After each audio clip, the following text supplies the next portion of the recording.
All right, I'm going to call this meeting to order. The time is 9 a.m. Today is Wednesday, August 23rd, 2017. This is day one of the Physical Therapy Board of California. We are meeting in the Department of Consumer Affairs hearing room located at 2005 Evergreen Street in Sacramento. Could we please have roll call?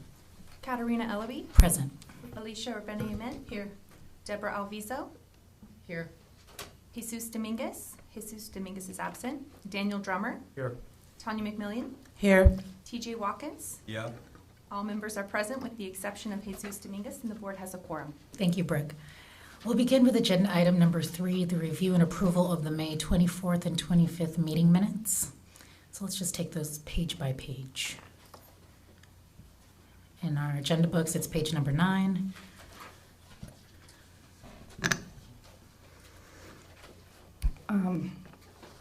For item number 1, I've got a suggestion to remove the 9 a.m. designation after call to order because the meeting actually began at 9:07 a.m. So if we could just delete 9 a.m. right there. The corresponding time also on item 3, 9:05 a.m., that should also be deleted.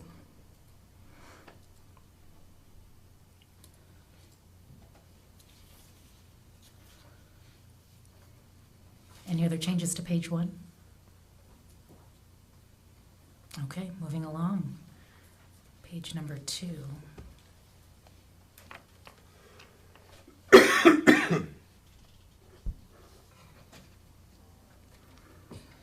Hearing none. Page number 3. I've got one. Oh, you've got one? All right. So in item 6, line 39, at the end of that line, there should be a space inserted between line and the numbers 136. Thank you. Additionally, October 25, 2016, line 56, the motion should be deleted to instead read that the following text would be added at the end of line 75, and then inside the quote, capital T on the,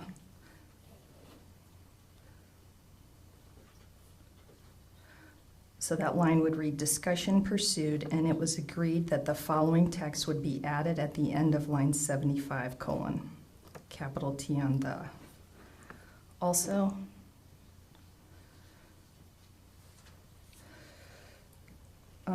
line 61, the following should be added.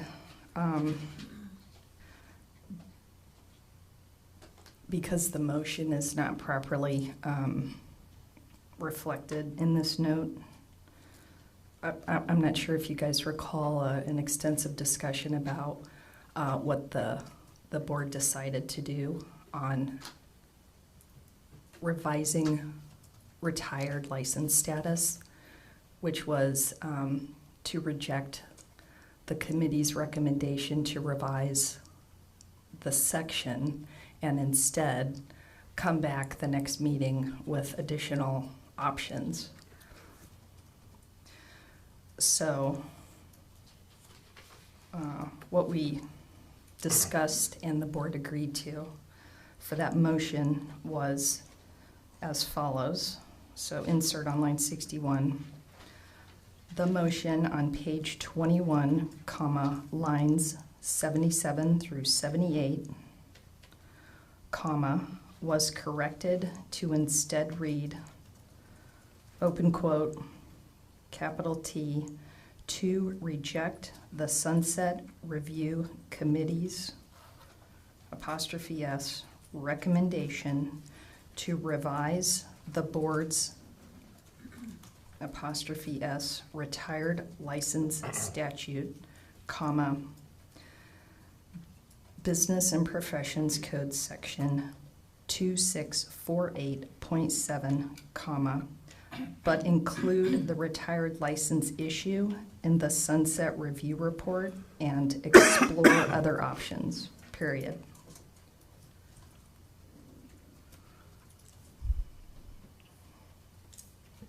And Tara, thank you for correcting that. I think that captures our discussion and decision for the minutes. Okay. My next revision is November 16 and 17, 2016. In line 70, at the end of that line, 132 should be stricken and instead read 159. As Ms. McMillion's name was misspelled only on lines 159 and 171.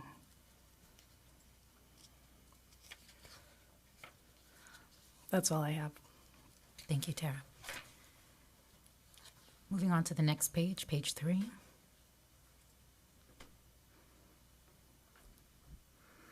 On line 85, I propose to delete the word after and insert as follows.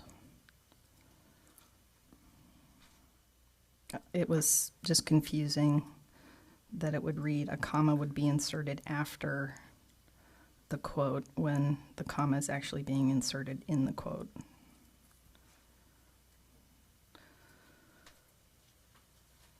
Also, on line 96, Miss Rabina Amen, not Miss Alviso, made the comment regarding the additional presenter with the Deputy Attorney General's office. And the comment Miss Rabina Amen noted was on page 33, line 75, that Gloria Castro provided a mini presentation. So I propose to strike on lines 96 and 97. Alviso commented there was only one presenter noted on page 33, line 75, while there was an additional presenter. Also, in the next sentence, delete, it was Gloria Castro, Deputy Attorney General, and instead insert that. So the sentence would read, Mr. Kaiser replied, that shall be added to the minutes for her contribution to the presentation. Do you want me to read that back? Okay. That's all. Any other changes to this page? Hearing none, we can move on to the next page.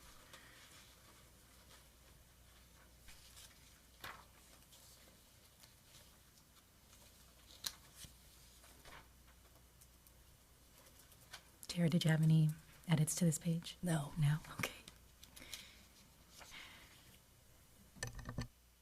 Okay, the following page that includes number 10, 11, 12, and 13.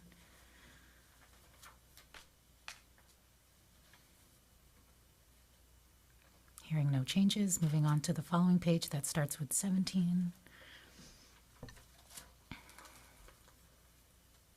On line 240, after September 16 and 17, insert a space before 2017. Thank you. And moving on to the next page, I did see issue on line 260. It states, Dr. Alviso, if it was appropriate, perhaps it's missing questioned if it was appropriate.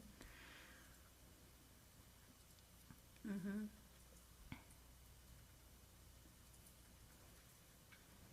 But since I wasn't present, perhaps you can shed some more light on that. Yeah, I had that note, and I also thought I couldn't remember if we made a decision or if it was at the end of the meeting that we decided that if it was necessary, there would be a meeting called. But it seemed as though the minutes needed to reflect that something got solved here.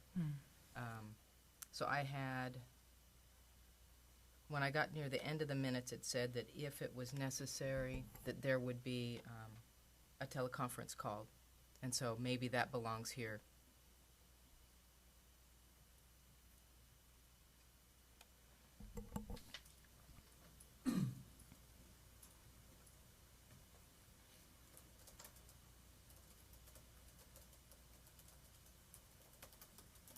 Any other changes to this page? Yes, on line 256, Dr. Drummer questioned the status of AB 1510 should be period, and shouldn't it start a new sentence?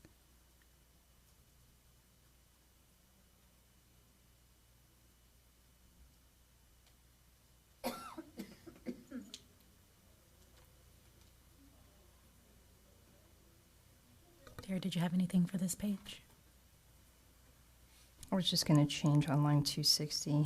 You guys caught my other notes, but Okay. after AB 1706 on 260, I would change the semicolon to a comma. Okay. And I had a comment on that as well. And if so, I would put a comma after if so.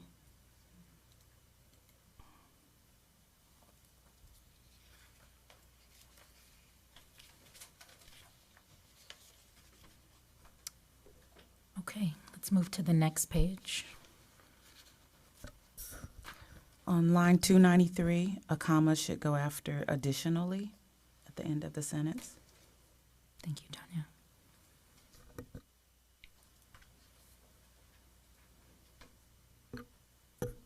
Line 316, not sure what that first sentence should say. There's a question mark after the word option.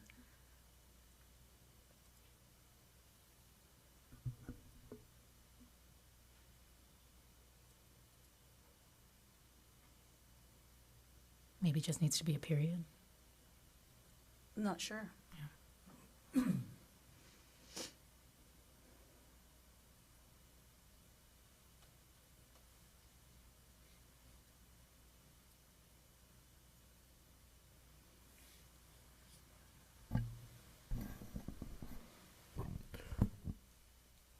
Any other changes to this page? It's after the fact, and I'm not, and it shouldn't be reflected in the minutes, but just to let everybody know, Dr. Dominguez and I attended the FSBPT training in the beginning of June, and I raised the question about the dates that appeared on the coursework tools. And I've been advised that since that discussion, coursework tool 5 now has an end date listed on the document itself. So it helps to satisfy all of the question that we had regarding this discussion. And so coursework tool 5 officially ends, or the last date of inclusion for coursework tool 5 is December 31st, 2016. And coursework tool 6 begins with January 1, 2017.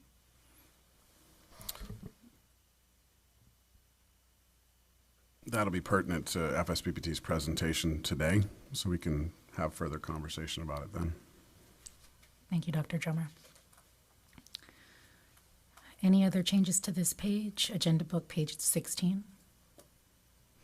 Hearing none, moving to page 17 on line 348. There's a period between physical and therapist.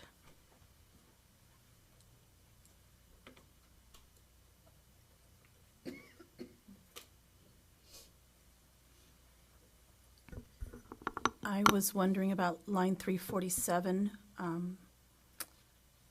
the PET developed by FSBPT specifically for an entry-level foreign educated physical therapist. I'm just wondering if an entry level is the correct identifier that we want to use, or if we want to use anything before foreign educated physical therapist. It looks to me as if an entry-level foreign educated physical therapist means that this foreign educated PT is entry-level, just beginning their training. Agreed. It's extraneous in the description. We could strike it.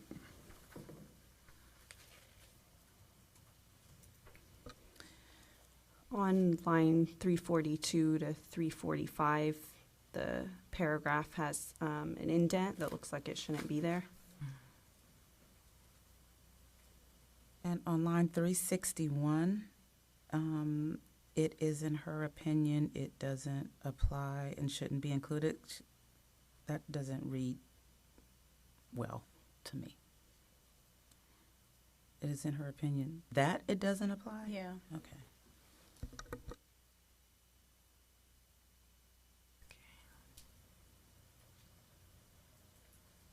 Any other comments on this page? Hearing none, moving to agenda page number 18. On line 388, through is spelled in sort of shorthand. If we could have that spelled out a little bit more formally. And then I had a question about the actual contents of page 3, line 397. Sarah reported that returned mail and duplicate license requests as a challenging issue. I just was wondering if that was a Breeze issue or what could be causing that as a hurdle for us. They're actually two separate issues. Return mail is an issue across the whole continuum. So just receiving return mail creates a administrative workload, and then it kind of trickles down into the rest of the processes. And when it comes to the application process or the enforcement process or what have you, and then duplicate license requests also have issues when it comes to who gets a duplicate request, who has to pay, who doesn't have to pay, are there exemptions or that kind of thing. So they're actually two separate issues. I see. Okay. Thank you, Jason. Any other comments on this page? I had a general question, starting on line 403, when it was the withdrawal of the approval agencies.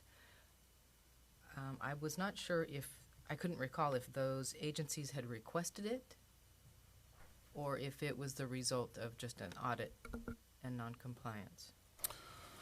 I had that same comment myself. I believe 2 are withdrawals and 2 are as a result, so we'll make that change and correction.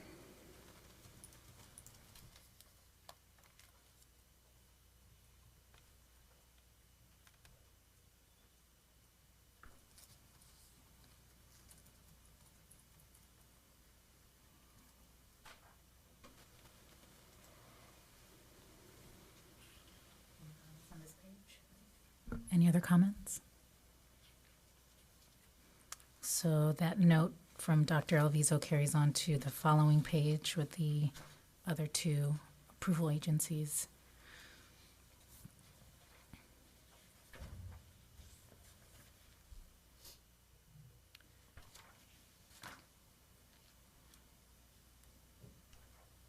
I had a comment about item number 23. When I went back and looked at A2, I actually couldn't understand what these corrections referred to. So I'm wondering if that can be either described better or a snapshot of the corrected table in there. I just couldn't align it with what the description was.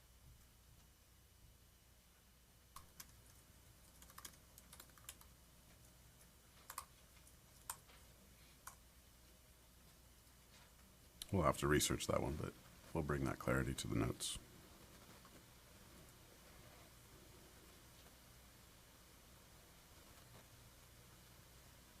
Any other comments on this page? On line 446 and 447, that last sentence, they should read as 49%, should be 60%, and the following should be, and then it lists percentages. Just there where it says should read as 49%, should be 60% is confusing. I don't really understand that. That'll be corrected in the overall.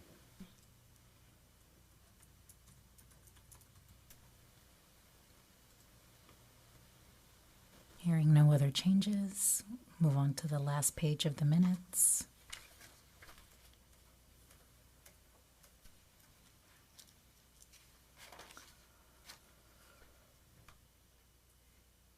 I had a note that we adjourned at 4:36. I'm just kidding. Thank you. What time does I your can live with watch? 4:34. What time does your watch show now? 9:19. That would explain it. Aha.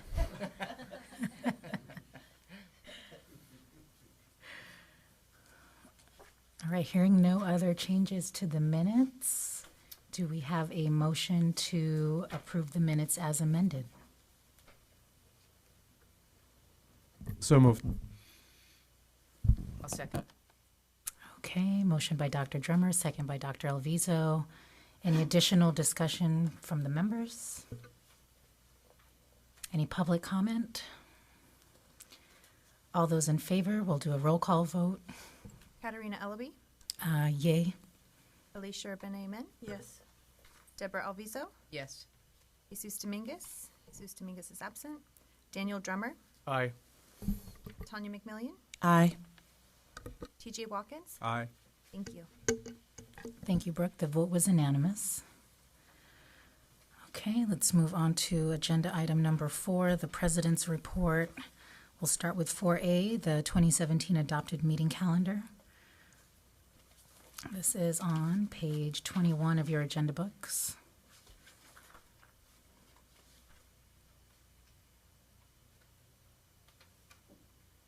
Any comments from the members or staff on this? We have verified that the November meeting will be held at Ohlone College's PTA program this year, that they're willing to host and have us back.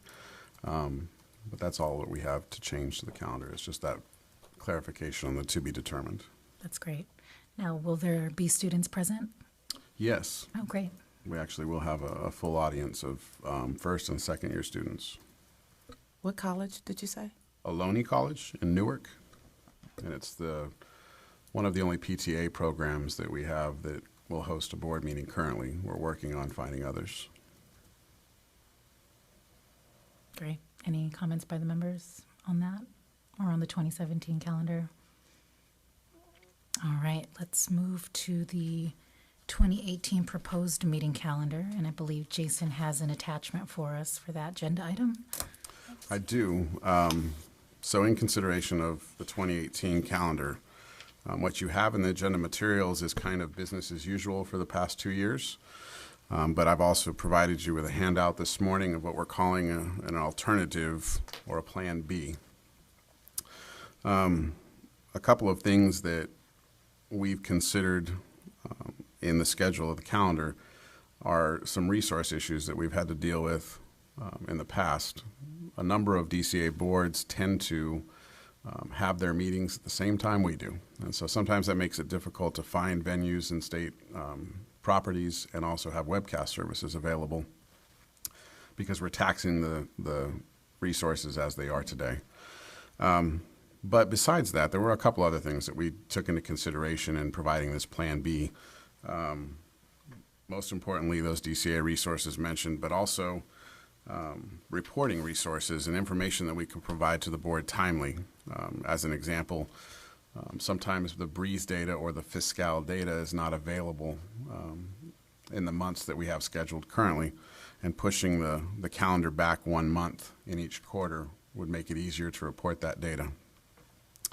But we also considered the legislative calendar and how it would affect there. Also the academic calendar and boards that are educational institutions that are willing to host this board. Would we have audience? Would we actually have students in attendance? Those kind of things. And also just for consistency, geographically where we're going according to our mandate, but also the frequency for enforcement purposes, that we're not meeting too far apart. So by shifting the calendar 1 month back, but still keeping that quarterly reporting system, we kept all those things in alignment. The other main change that you'll see here is that for the last couple of years, we've changed to a on the road twice, at home twice. And so we've reverted back to the old schedule in this proposed calendar, where we're in Sacramento and then we travel, and then we're back in Sacramento and then we travel. And part of that came from discussion with senior staff about next year's strategic plan, that we'd like to do the strategic plan at home, and adding a third day on the road makes it difficult and costly, but doing it here in Sacramento would provide advantages to not only PTBC staff, but to DCA's solid team if they're going to be facilitating the strategic plan. The other thing that I would probably draw your attention to is the June meeting in Southern California. Our proposal is either the 20th to the 21st, or maybe considering the 20th or the 21st to the 22nd being a Thursday, Friday meeting out of town in Sacramento. Might allow for better or easier travel, having the weekend as a buffer.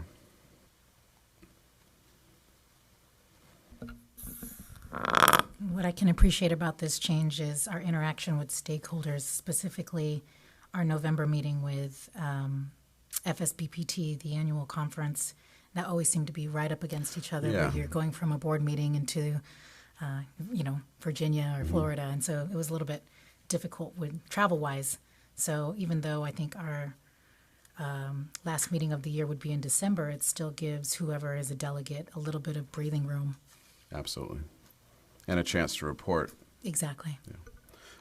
We took that into consideration not only for FSBPT, but also for CPTA and APTA, the combined sections meeting their annual conference, and the CPTA annual conference. You'll see that right now for the September meeting, we would actually be we're proposing to have the meeting on the 12th and 13th.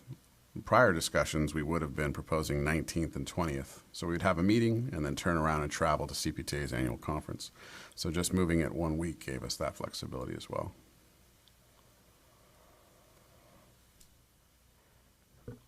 Okay, I'm going to jump in and muddy it a little bit because I have a personal preference, but I'm willing to go with this if that's what the board decides.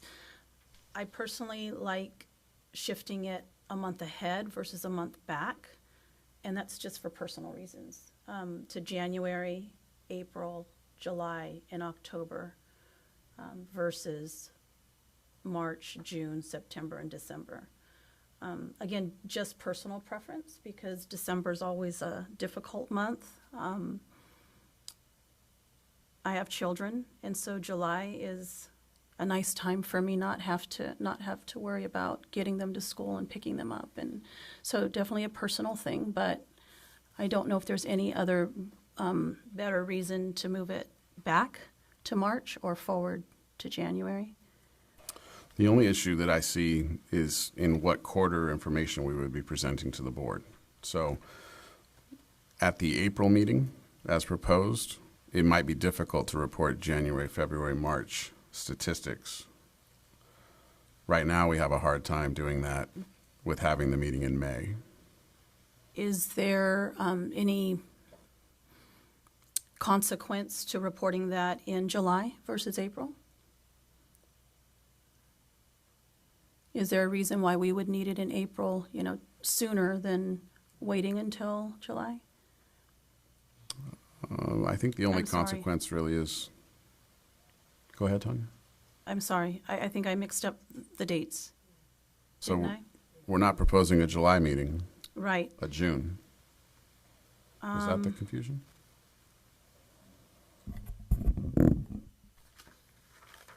But Alicia, Dr. Rubina, seems to be proposing a July meeting. She's proposing January, April, July, October.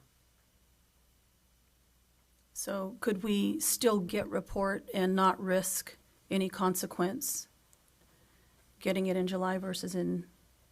So we would be reporting a quarter prior. Would be a quarter behind, if you will. So in July, we would be reporting January, February, March. Well, in June, what are you reporting?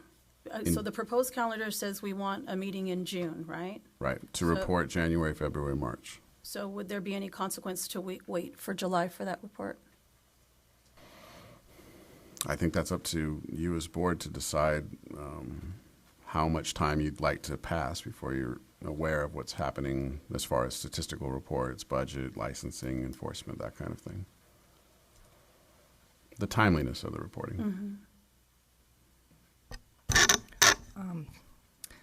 I think one of the main reason he wanted to move the meetings was to be able to utilize DCA video and some other services like having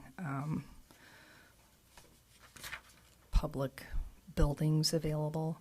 And if you move it to January, April, I know that Jason might need to double check to see if those resources are taxed during those months. I think that is a consideration because I know there are several that have their meetings that the quarterly start in January. Yeah, it was part of our original consideration, kind of looking where we fit in calendar-wise. And Tara makes a good point. So the July calendar is almost literally the other half of the DCA boards having their meetings during that time. So rooms and webcasting services would still be an issue as they are with May. June lines up a little bit cleaner. There's not as much competition for space or for webcasting services. Can I add that July would be a terrible month for me, so personally, so.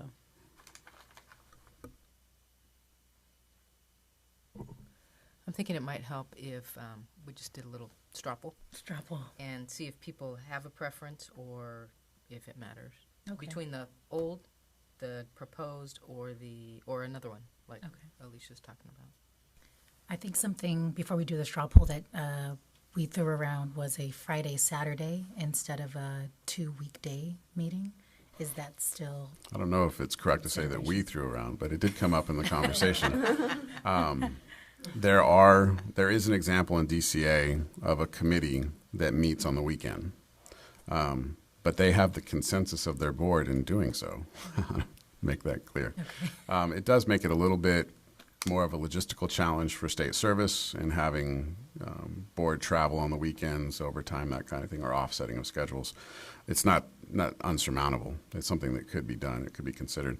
The other thing I'd like to say about this Plan B concept is that it is not static. I mean, it's just a first draft kind of presentation to the board. We thought everything fit nicely without having had an opportunity yet to consider board members' schedules. So that's what I'd like to do here this morning, is to make sure that it doesn't conflict with board members or change things too much that it's unbearable. So having said that, if we were going to move things around a little bit, that we're okay with that. The idea really was to kind of help us alleviate that burden of, one, where we could have our meetings. And we had an example in this last kind of go round where it was kind of difficult with the last meeting to try and find a location, but also with this particular meeting too, the rescheduling and that kind of thing. So we were fortunate, but we had a little Indian trading, I guess is probably the way to say it, to get things to line up for us to be here in Sacramento with services. So if there's a preference to move 1 month forward and maybe no other, some months not, we're open to that as well. We just want to kind of keep in mind the enforcement side of things and not having the board meetings too close together or too far apart. And quarterly has always, worked well for this board. Okay. Sorry, Jason, can you remind us, is there a requirement for the amount of time that has to pass between two meetings? Is there a set number of days that has to be there? No, there's no requirement. What we do look at, though, is when a request is made for a petition for reconsideration, that we don't have to have a unscheduled meeting to meet that requester's process and due process. So right now, the quarterly calendar allows for that. There is a potential that we might hit something past that 100-day mark, and then we would have to schedule an emergency meeting to be within that mandate. But because we report quarterly, it hasn't happened. And so there would be no issue with this proposed 18 calendar with the Not for that modifications by purpose, set? no. Okay. All right, well, let's do a little straw poll. If you're in favor of the traditional quarterly calendar that's included in the agenda materials, could you please raise your hand? Okay. Thank you, Dr. Drummer. And if you're in favor of the new and improved or modified version of the 2018 calendar with the potential for changes as we go along, could you please raise your hand? As long as there was no bias included in that comment. Not at Well, all. and so I want to clarify that statement too. I would rather just say modified and not improved, because that's not proven yet. There Forgive is me. always the Poor unknown. choice of words. We're going to do a straw poll. Okay, I think the modified has it on that one. So, Jason, do you need us to vote to approve this so we can move forward with the modified version of this calendar? If the board so wishes, yes, a motion to approve proposed Plan B, calendar 2018. I would like to defer a vote on this until our full board can be present, as Dr. Dominguez may have conflict issues with the education program at USC. I do have conflict issues with the proposed plan, but I just have to work around it. We talked about a Friday, Saturday possibly. I would love a Thursday, Friday, just because of the travel day. Tuesdays, we always have to, leave work early, and then Friday, we always have to get back so we can work on Friday, and that's always challenging for me personally as a board member. So you prefer Wednesday, Thursday, or you prefer Thursday, Friday. you prefer Thursday, Friday? Then I'm not rushing to get home so that I can work the next day. Out of curiosity, how does the rest of the board feel about Thursday, Fridays? Like if we were to offset these, I mean, while we made the proposal to offset it by a month, we still kept the Wednesday, Thursday format. Staff is not, has no preference to either. We've always done that to defer to the members. So if you wanted to see this same calendar but have it be Thursday, Friday, there's no conflict for us. I'm okay with it. I would request not Thursday, Friday when we're either in Southern California or the Bay Area. Only because that travel to me is more difficult than leaving here on a Friday. Yeah, the other issue with that is, and it brings up a good point for us logistically, is there are some booking difficulties with lodging and that kind of thing, and travel expenditures are a little bit more expensive for air travel when they're Thursday, Friday, return Friday night, that kind of thing. So, but for Sacramento's Sacramento, So we can maybe do half and half, the away meetings Wednesday, Thursday, and the home meetings Thursday, Friday. if the board so chooses. How does that sound? Again, Fair. because I'm fearing that we're going to have to maybe have this discussion again tomorrow when Dr. Dominguez is here, rather than having the discussion now and going through another straw poll. I would rather hold off, and then we can have the discussion as the whole. Okay.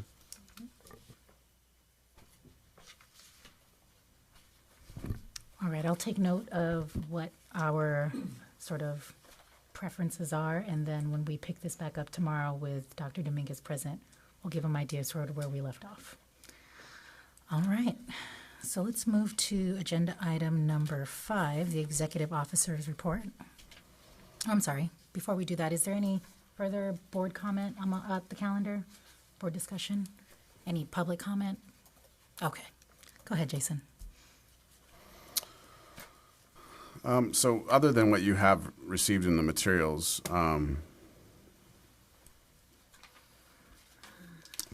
there's two things that I have to add or to highlight in under administrative services, where we talk about the filling of our vacancies. Just as a highlight, this time last year, we reported the retirement of Karen Thompson from our enforcement unit. And I guess I'm happy to report, maybe more for us and staff and less for her, but she has volunteered to come back as a volunteer and has started helping us with a scanning project in the enforcement unit for about the last 2 to 3 weeks. So it's just a note to the board and a thanks to Karen for her service and her dedication. While she has retired, she has returned back to the PTBC family. So under the outreach category, as a handout, I've also provided to you a draft of a trifold that board staff has developed and developing for an About Us to be handed out to stakeholders, but also at the next CPTA conference. I've received feedback and edits to be made from a number of different members. Those are not accounted for here, but I did want board to be able to see the format and the idea of what we're looking at.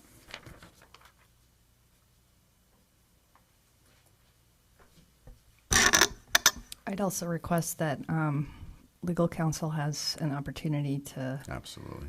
review this proposed publication. Sure. Thank you. In due course.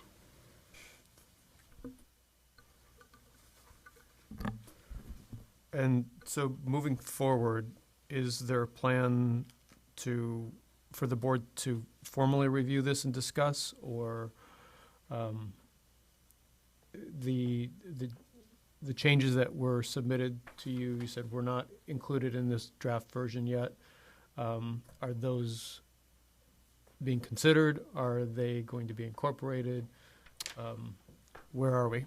And so there are a number of common edits to be made, and we've made those changes as part of an incorporation. So where they might not be completely one particular member's feedback, they are in combination of or with another member.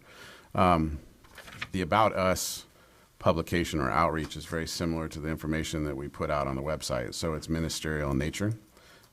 But I do like to, allow the board an opportunity to kind of see what we're going to be putting forth or, public facing. And so as part of an informal process, we've asked for board members' information and what they could provide as feedback. And so is the plan to go forward with what's been presented to us today, pending legal counsel review? Pending edits and legal counsel review. If calendars and time had allowed, we would have had this formatted and created with the edits, but working with DCA's publication design and editing, there's a little bit of back and forth that happens there. So in submission of those edits, I'm a little at their, I'm beholden to their resources. So we're still waiting back for their second draft, which include the edits provided by members.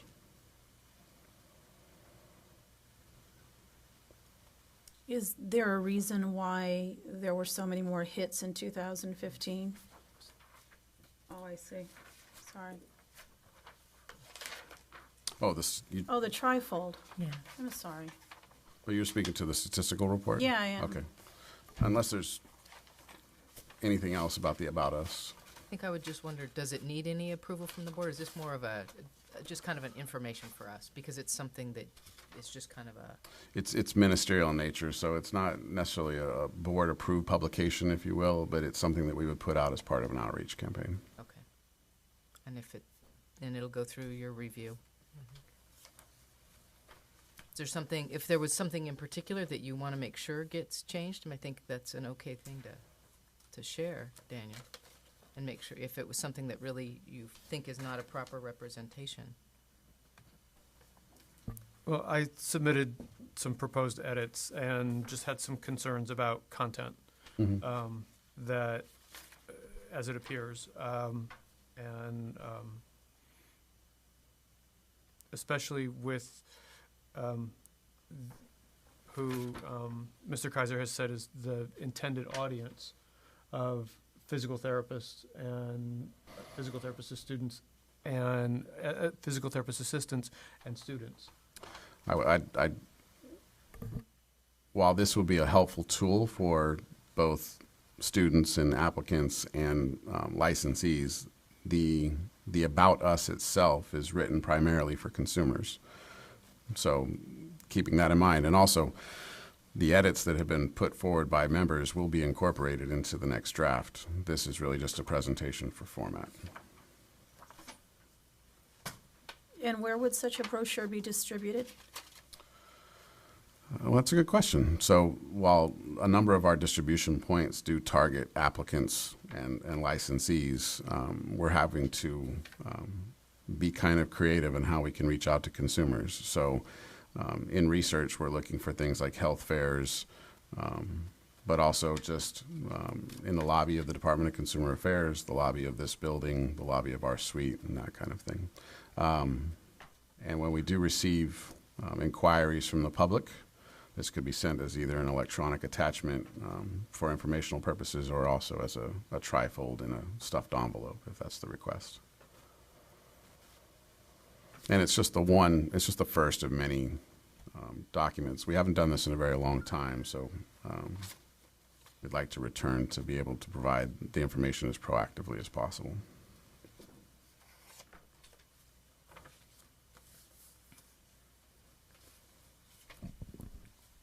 if part of the intent then is to have this sent as developed as an electronic document, I would say that the trifold format, the presentation of a trifold format, doesn't work well in an online document. If you're sending something as an attachment, or if the intent is to have the recipient, print it and have the paper copy, that's okay. The PDF version could be all right. But if the intent is to simply communicate the information, or primarily communicate the information in the electronic format, the trifold doesn't work as well to me. Yeah. It gets a little confusing with trying to just read and synthesize the information. Yeah. And this is a demonstration of what the printed materials would look like. And one of, again, the first of a number of publications that will be coming out as pamphlets or an electronic pamphlet. And the electronic pamphlets will be looking at a better format to present. And you might see that in subsequent drafts to this. I don't have anything to show you now, but at the time of publication, we'll be converting this to something that's a little bit more electronic friendly. On the topic of electronic friendly documents, do we have any plans for any infograph that maybe shows like statistical data about the board, like how many licensees we have, PTA versus PT, at a glance, sort of who we are, what we do? Sure, it's definitely something that one of the points of feedback about the About Us was something that speaks to the amount of workload that this board does, the amount of licensees and that kind of thing, to give the consumer an idea of saturation of licensee versus population. But for pamphlets or brochures after this, absolutely. Okay. And just a suggestion, maybe for a photo to. The photos are placeholders. Thank you. So a pet peeve of mine is a stethoscope on a physical Right. therapy. Yeah, okay, thank you. Sure. Yeah, And then maybe a there's- PT and a patient. There's a couple pictures on there that don't have anything to do with, Thank you. a couple people standing around an office is, that's going to change. Jason, downstream, you talked that it's for two different audiences, the one for the public and then the one for, prospective applicants. And that's two different conversations. And especially when you go online now, About Us is good, but, I think we could explore new ways of talking to them in their language. Yeah. They want to know, how is this relevant to me? What am I going to get from it? Is going to be a number one request? Yeah. And we got to find a way to speak to that, to the applicants. And then when we come to the public, we have to identify what is their primary reason for wanting to get in contact with the board, and rather just address one or two or three of their primary questions. I know it's a... No, absolutely, and you're kind of stealing my work. thunder a little bit. This being the first venture in doing this in quite a while, we wanted to start out with something that's kind of general. Once we create the About Us, while it's geared towards the consumers, I think I would be remiss in not capitalizing on the opportunity to distribute it to all stakeholders involved until a better brochure or flyer for that particular demographic is available. But as we start doing this, we will start catering the documents to each demographic or each stakeholder group. I wonder if we don't have a plan in place to reach consumers, in large numbers, if maybe this should be tailored more to other stakeholders than consumers. Because that sounds like this is what we're primarily going to be using it for, right? I think because of the audience that we have currently, Yes. that's the conflict that we have. But this board's mandate should be that of consumer protection, and I think we're trying to address the most dire need. So I think we do a fairly good job at distributing information to my applicants and my licensees, and we lack a little bit on the consumer side. So we're starting with that first. So it sounds like the intent is good. We need a plan on how to get it out. And we're exploring options and trying to figure out how to reach consumers on a broader range. I do think that there is a very positive thing for this, though, with the other side of our consumers. Members of the public, protection of the public is the primary role, but the other set of consumers that we have are the licensees, because Absolutely. they're the primary consumers of what the board's actions are, or what the board does with licensing, application and licensing. This kind of information, I think, is very valuable for them as well, though, because there are far too many licensees who don't know what the PTB is. They believe that the APTA is responsible for their license and that the APTA is pursuing them for discipline, when that is absolutely not the case. That the professional association has a very different role. And too many licensees don't understand that difference. I completely agree. And as part of our outreach to applicants in the academic setting, part of our presentation speaks to that. And because we're going to Ohlone in November, the board will have an opportunity to see that part of that presentation. And the analogy that we make is that the APTA, metaphorically speaking, is similar to AAA. And the PTBC is the Department of Motor Vehicles. And so while we are the regulatory board over the license, we try to make that clarification to students and applicants that are coming into the profession that, you know, it's great to be a member of the APTA, but you have to have a license from the PTBC. Similar to, it's great to get AAA services, but you have to have a license from the DMV. And when you get into trouble, you don't get into trouble from AAA, you get into trouble from PTBC. So we try to make that clarification at that point, and you might take from that insight into what, you know, subsequent brochures might entail.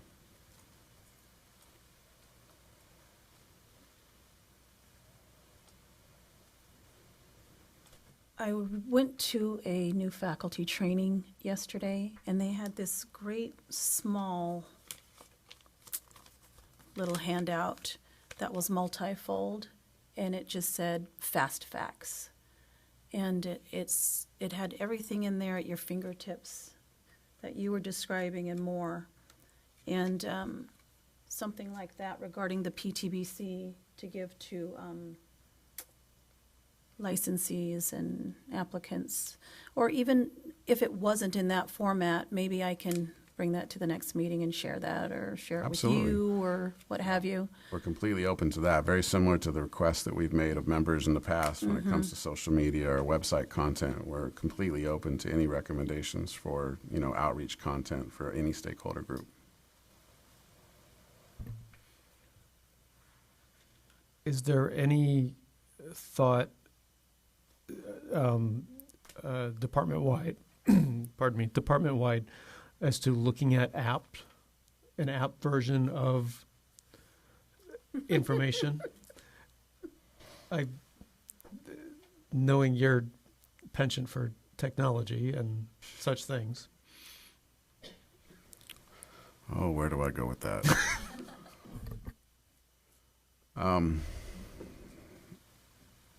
I've been in contact with a number of different companies that provide app services in negotiation for a bid to do something for this board. There aren't any conversations department-wide. And I'll caution that those conversations with those companies fall under DCA oversight. And so should they venture into what they consider the IT category, which I'll make an argument that they do not, that this is just a distribution method, it might be something that similar to some other things in the past, while we may have started the conversation, somebody else is going to finish it for us. So while it hasn't happened yet, it might as a result.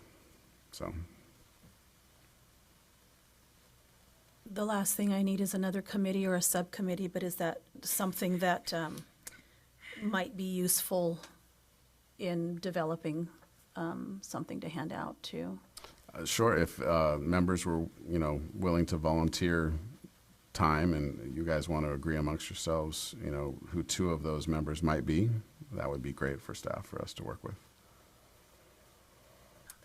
All right, well, is anybody inclined to participate in such committee, should it be created? I'll volunteer. All right, well, we got one. There's another one. Okay. Well, we have two now, so what's the process of me developing this committee? Does it need to be voted on, or they just So- appointed themselves? I'd like to keep that committee at a member of two, no more. Otherwise, that's to be publicly For a number of noticed different and, reasons, yeah. correct. And also just logistically and workload and that kind of thing. So, but just the board, delegating who those two members of the outreach committee might be, and I just informally created it as the outreach committee, if the president Okay. so chooses, to help us with creating brochures, documentation, and I would extend it out, just to a broader title of outreach. Okay. And those committee members, if you want to reach out for articles to any of the rest of us or invite us, as Jason has before, You would ask me to do that on your Oh, behalf. Jason, okay. Yeah. Proposed committee members. Opposed? Does that need to be voted on? Or, And the president. I don't think so. I don't know, it's for an President can informal committee, the president could appoint it. I don't think that a motion is necessary or a vote. Okay, well, I appoint TJ Watkins and Dr. Daniel Drummer to the official outreach committee. Congratulations. And thank you. All right. To the members. Come again? Can we introduce new counsel to the members? They want to know who she is. Oh, okay. Before we move on, is there any public comment? Sure. Is there any public comment on this issue or this brand-new committee? Hearing none. Jason, did you want to introduce new legal counsel to the board members at this time, or was that somewhere else in the agenda? I will let Tara and Sawa handle that. I would ask that Tara probably speak first. I don't mean to put Salwa on the spot, but I know I hate that myself. So we're very pleased to welcome Salwa Bojak to the legal division of Department of Consumer Affairs, and she will be transitioning to the Physical Therapy Board as their new legal counsel. Thank you, Tara. I'm very excited to join the board and enforcement staff as legal counsel. I'm a recent hire with DCA Legal. I started in June, and I've had a few previous opportunities to see and sit on board meetings. Prior to joining DCA Legal, I was practicing in the private sector for 3.5 years as a litigation associate. But I'm very happy now to be representing the board and working on behalf of consumers and consumer protection. Thank you. I will say that through the transition, Tara won't be leaving us just yet. She is scheduled to be with us at the November meeting. But at that meeting, Tara and Sawa will be changing places. So, Welcome. absolutely. I have a question just as to the turnover that we've experienced with council. And is this in any way usual? In my less than 3 years on the board, we've now had, I believe, 4 separate attorneys as counsel for us. Welcome, Sala. This is not anything against you at all.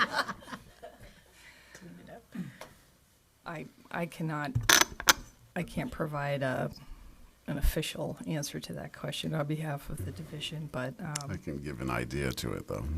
I can say informally that you guys are a really great board, and you run very well. You get along very well. You deliberate well. So, I think as new counsel comes into the legal division, you're a really great, unfortunately for you, training board. I can just say that I've been with DCA now for a little over a year, and I'm so thankful to have had the opportunity to work with all of you because it has been a good experience and good transition to all of the legal work that DCA does on behalf of the board. So that might be why you've had such a numerous turnovers, but just know that you're a great board. So perhaps that's why. I can tell you that it is the intent of the legal division to provide counsel to all the boards and bureaus, and it is normal for those positions to be reassigned about every 4 to 5 years, so that there is a chance for attorneys to also to cross-train and learn about other boards, but also that familiarity doesn't set in and doesn't create a conflict of interest. So I have had conversations with executive staff at the legal division about, while the intent may be 4 to 5 years, I've only been the executive officer for about 5, and I'm on my 6th attorney. So, but in defense of the legal division, they have been short-staffed for a number of years and have had some turnover. So, as Tara kind of alluded to, it has been explained to me as the executive officer that we are a very good first assignment. I don't think they like the idea of training board, but first assignment, if you will. So without, reading between the lines, you could figure it out. So, so having said that, Sal will be with us, all things considered and planned, for a number of years. Mm-hmm. And I went to the directors meeting with Jason a couple of months ago, and definitely we aren't the only board. Most of the other boards are seeing the same rate of turnover that we are as well.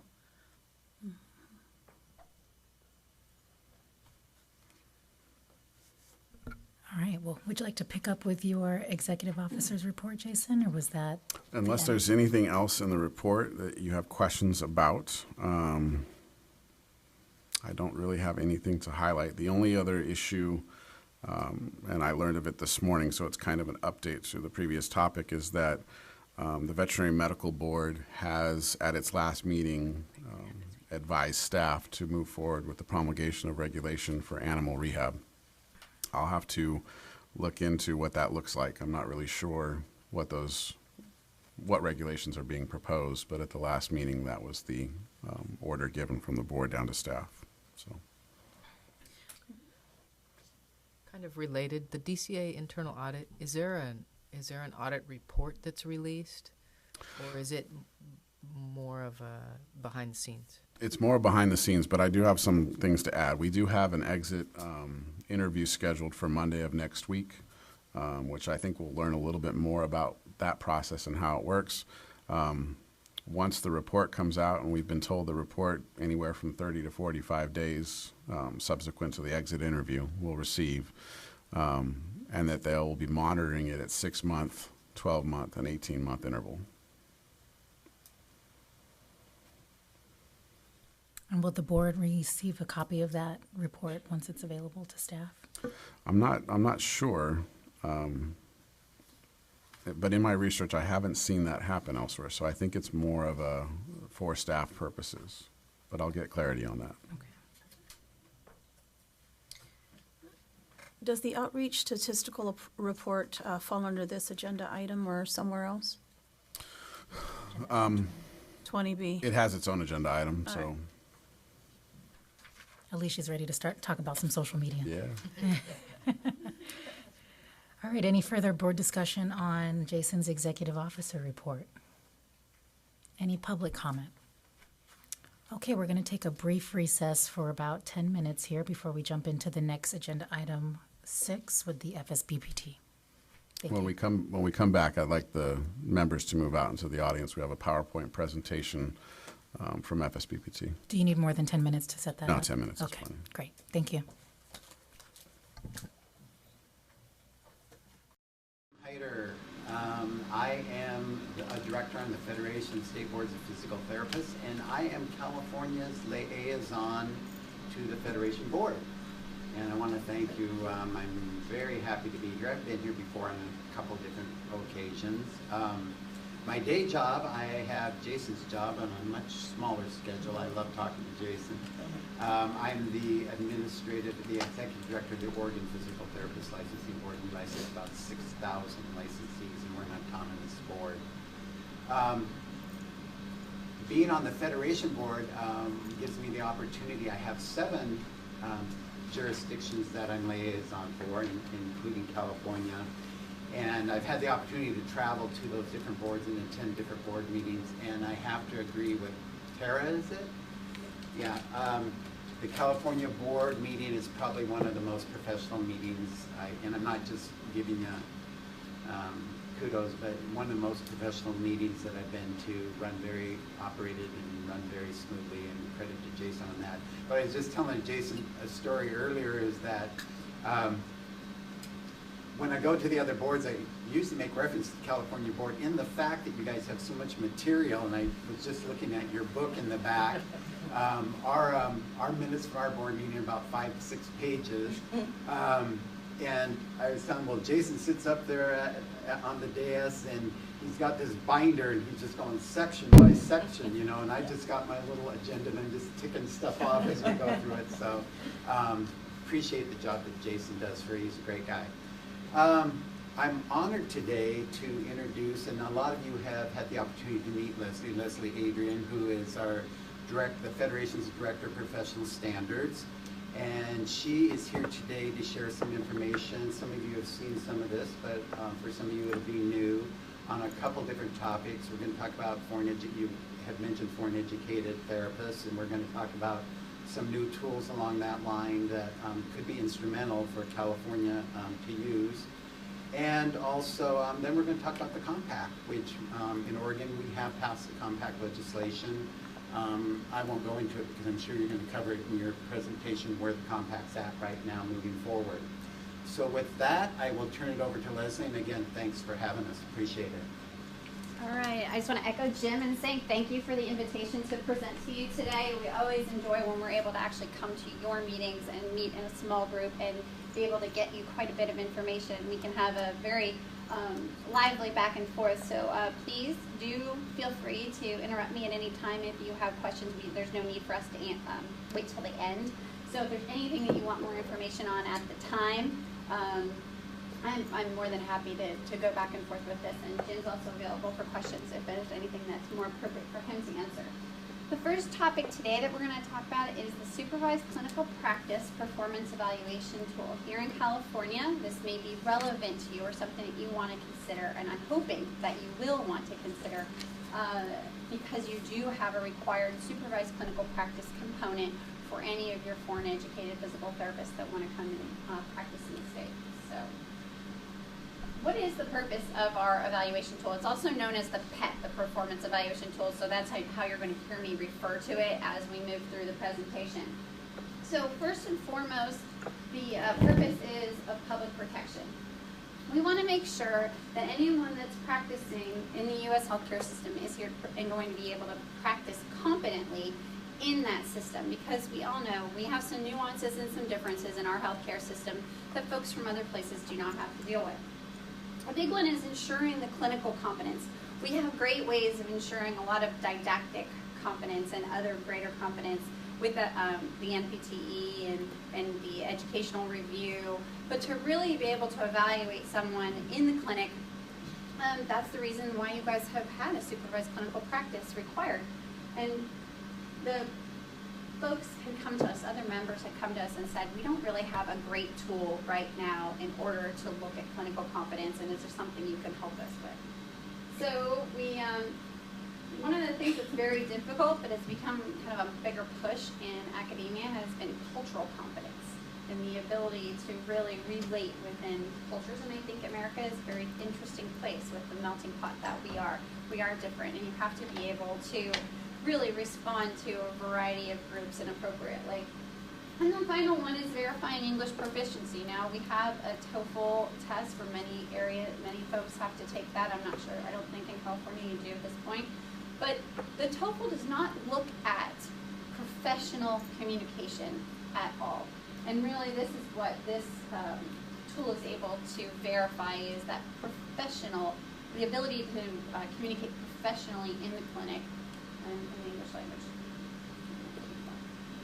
So, what are some of the benefits of the tool? So let me go back a second, though. The tool was developed by the Foreign Educated Standards Committee of the Federation of State Boards of Physical Therapy. So that's a group of interested administrators and board members that have volunteered on this committee and have come, and they first came up with the fact that in the membership, we heard from the membership that this was a need.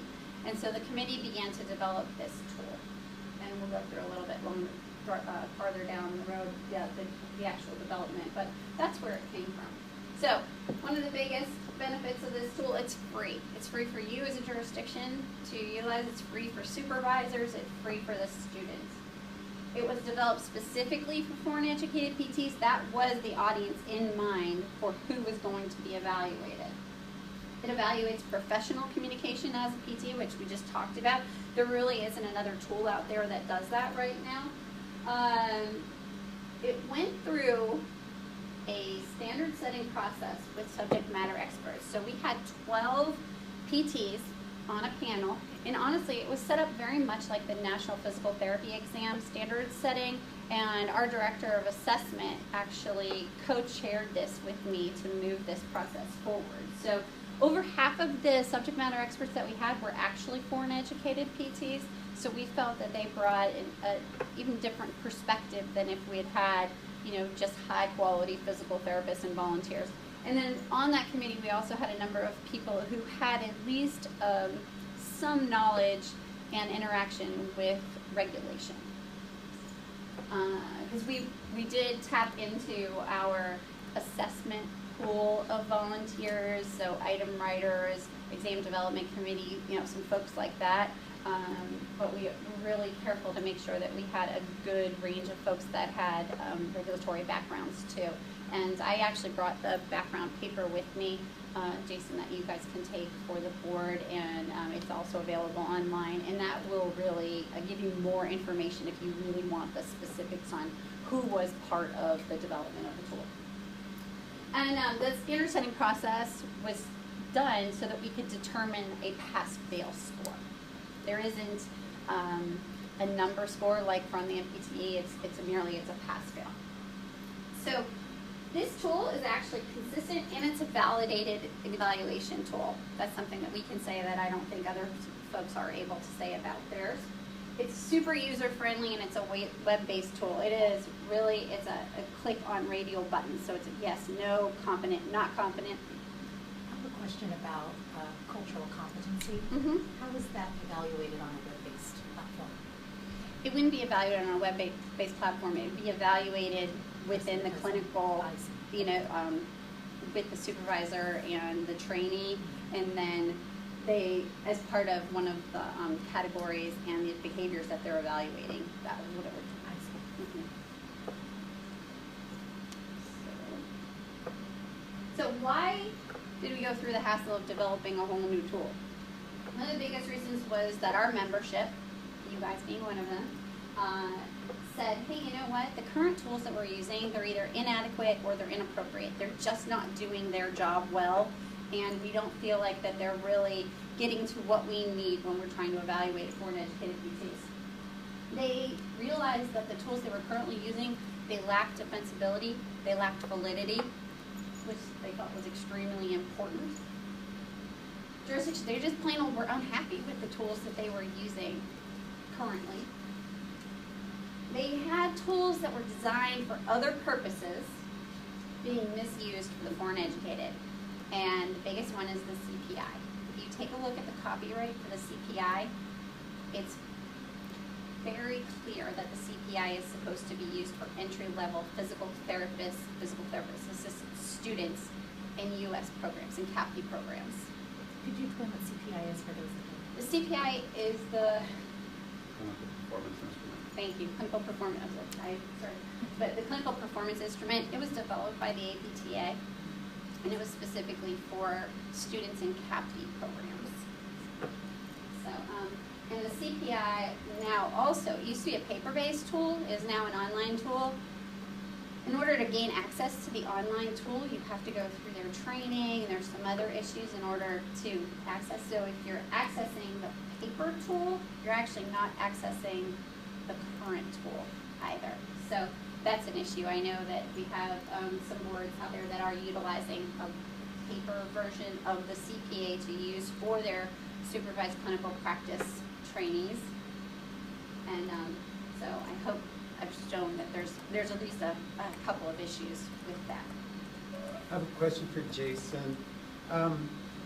You guys do use the CPI, don't you? The paper version. Yeah. Have you ever had any challenge on that? I'm just curious. Challenge from an applicant? Or Yeah. No. Okay. So one of our concerns in doing some of the beginning outreach was saying to our boards ahead of time, just take a look at this and consider this, because this really is, I think it would be very difficult to defend CPI if someone did challenge it. So that's just something that's a very sensitive. Yeah, very sensitive clicker. So as I started to talk about the development of the PET a little bit, we had this standard setting workshop, which I think this is one of the things that really sets this tool apart from, honestly, there's not a whole lot out there on the market for you to use. Boards have either developed their own tool, used the CPI, or used, a couple of them had something that a university, another local university was using, and they just adopted it. So there's no defensibility, there was no validity studies done, it didn't go through any particular testing in order to say the tool did what it was supposed to do. They just used it because of convenience, or it was what was available to them. So when we did our standard setting workshop, the goals of this were to establish an operational definition of minimal competence. And again, it very much echoed the process that we go through with the NPTE. It's not exactly the same, but it was similar. We actually went out and got a couple of articles on best practices for standard setting and sort of these atypical competence measures, and that's what we followed to the best of our ability when we were setting it up.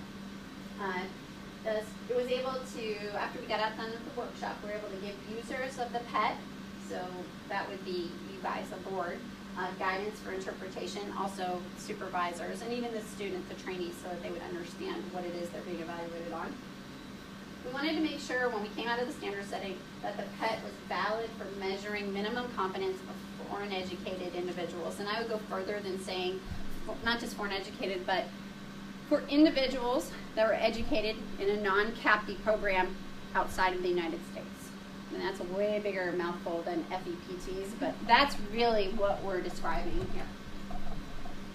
We also recognize that supervised clinical practice is a high-stakes endeavor. It is a hurdle to licensure. They could pass the NPTE and not get through their supervised clinical practice and not be able to be licensed. So understanding that, it ups the ante a little bit with regard to the tool that you're using. So let's go ahead and we'll take a closer look at this tool. If you guys want to, when we're done, if you want to be able to access the tool on your own and sort of work with it, I did bring a paper copy of it, but I could help Jason set up an account where you guys could play with it a little bit if you wanted to. So one of the very first things is we have categories. So these are the biggest. There's 6 of these, and we'll see them later. But there's 6 of these, and they're big, broad topics. And so it refers to a group of behavior, and it's going to be displayed as the large header. So like category, intervention, could be category, communication. Underneath each category, you have some essential criteria. So an essential criteria refers to an area of performance that absolutely has to be demonstrated as you're competent in it. It should have nothing to do with what treatment area you're in, what treatment setting you're in, the types of patients that you've seen. It's something that is across the board universal to physical therapy underneath this category. So what we did is we have a criteria, and then underneath it we give what are called anchor behaviors, basically to help the supervisor understand what do we mean by this bolded task. Now, just because you don't meet all the anchor behaviors, it doesn't mean that they're not competent. Like I said, those are a guide for the supervisor. Now, the supervisor is going to rate the behavior that's displayed in bold type. It's going to make more sense to you in a couple of slides as you see it. Underneath those, so these are different categories, the evaluative criteria. So an evaluative criteria is an area of performance which are not expected to be observed in all the settings. So these are things that are going to vary, right? So sometimes you'll be competent, sometimes you just won't see them. They just won't be applicable. So we made sure in the scoring rules to take that into account. And that was part of what the standard setting was creating all of these scoring rules. And then again, the supervisor is rating that behavior that's displayed in bold type, and we have anchor behaviors that are underneath it. So here is what it looks like. It's a lot slicker now that it's online. But up at the top, you'll have the category. So in this case, it was intervention. And then you have essential criteria. And the bold, again, that is the rated behavior. And all the italicized items, those are just anchors. Those are things to help a supervisor understand what does that rated behavior really mean. And typically under every category, there are fewer essential criteria than there are evaluative criteria. Remember, essential criteria are you must be deemed competent in those. If someone was deemed not competent in even one essential criteria, that means they would basically be found incompetent in the entire category. So once you get to the evaluative, then you get to the evaluative criteria underneath, and again, the essential and evaluative, they're not really linked, they are completely separate. They're both linked to the category, and it's the same type of thing. They're rating the behavior, and they have anchors underneath. I have another question. Sure, yeah. If you were deemed incompetent in one of the categories, could you be reevaluated just for that one category? You'd have to redo the entire tool altogether. Right now, the way it's designed is when you would do another evaluation, what you did previously is wiped clean. I see. So if somebody were to have printed it off, they could go back and fill in exactly what they had before if they only had one. But the idea is they start again, they do a midterm, and they do a final. So we have 6 categories that are included in the PEC: professional behaviors, communication and documentation, examination, evaluation, diagnosis, plan of care, intervention, and the United States healthcare system. So like we said, this is very specific to those non-CAPD graduates from outside of the states. That's the whole idea behind this tool. And it's, there's some areas here that you won't see in other evaluation tools that are out there. So these essential criteria, again, I said those are behavior elements that are common to any treatment setting. Behavior elements that are absolutely necessary for safe and effective care. Safe and effective care is our definition, our operational definition of minimum competence. So these were determined by the Foreign Educated Standards Committee with a lot of stakeholder input. So as you're going through these, went through tons of different professional documents from both the Federation, the standards of competence, and then also APTA's documents and other professional documents, and developed this list and sent that out to member boards, sent it out to other interested stakeholders, and received the information back during the development. And again, these have to be observed. That's the other thing. They have to be observed. You couldn't do a not applicable. It isn't even an option on your answers. It is competent, not competent. So we get to the evaluation criteria, and those are things that are different. They're more variable depending on your treatment setting or your population. So each of these are equally weighted. So you saw, like, intervention, I think, has a list of 12 evaluative criteria, where all of them are equal. They're not, one isn't any more important than another. Did you have a question? So when you have the screen that showed the title, the essential criteria, the evaluative criteria, is that the way it is here? Is that the way it is when you pull it up on your computer screen? It looks similar to this. This was when it was a paper document. I think later on we're going to see some more updated. Oh, okay. Yeah, it's way more slick in the online version.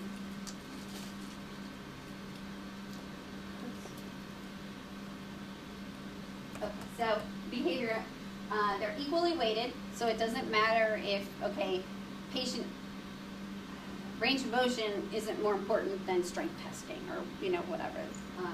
They're all the same. The supervisor may or may not observe a trainee performing every behavior on the list, and that's okay.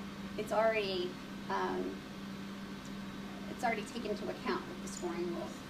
And the trainee may or may not be competent in every behavior listed. And again, there's minimums that were established to establish overall competence in a category. So this is what it looks like now, the slicker online version. So you have the category at the top, examination. You have the essential criteria in their own box. And you have the choice of either clicking observed and competent or not competent. And you just go down through the whole list in your evaluative criteria, second box. And if you pull up on those question marks, it will tell you they have to be competent in all of these in order to pass. The second one is, it tells you you may or may not observe these. It gives the supervisor more information. So they, so this is all the supervisor does. Just clicks, boom, boom, boom, boom, boom, and it's all contained online. Did you question? So the supervisor would be reviewing the evaluative criteria first, and then taking that information, synthesizing it, and then making determinations about competent versus not competent? No, they're really separate standalone items because they're scoring for the essential criteria and they're scoring for the evaluative criteria. So they're separate things. And is there more in-depth information behind, because it seems to otherwise be right now a fairly subjective decision about somebody's competent or not competent. And I would say really that any evaluation that's done by a supervisor with a trainee or a CI and a student are very subjective. That's why we try to the best of our ability to give these anchor behaviors to allow people to really cling on to something. And one thing, I think I'm going to get it to later, but that one thing that we heard from our members was that folks turn in this, because a lot of people are using the CPI or we're using the CPI. They're like, supervisors turn it in, we don't get any comments, we just get the line and then no information whatsoever after that. Well, ours is designed so they absolutely have to put in comments. Now, I can't tell you that they're going to be high quality comments, but I can tell you that they're not allowed to submit the evaluation until they've put in comments and given you some information. But as to the subjectivity, I would say that really that's an issue that you deal with regardless of the tool that you use. And so how to balance that with using as high a quality and validated and defensible a tool as you can.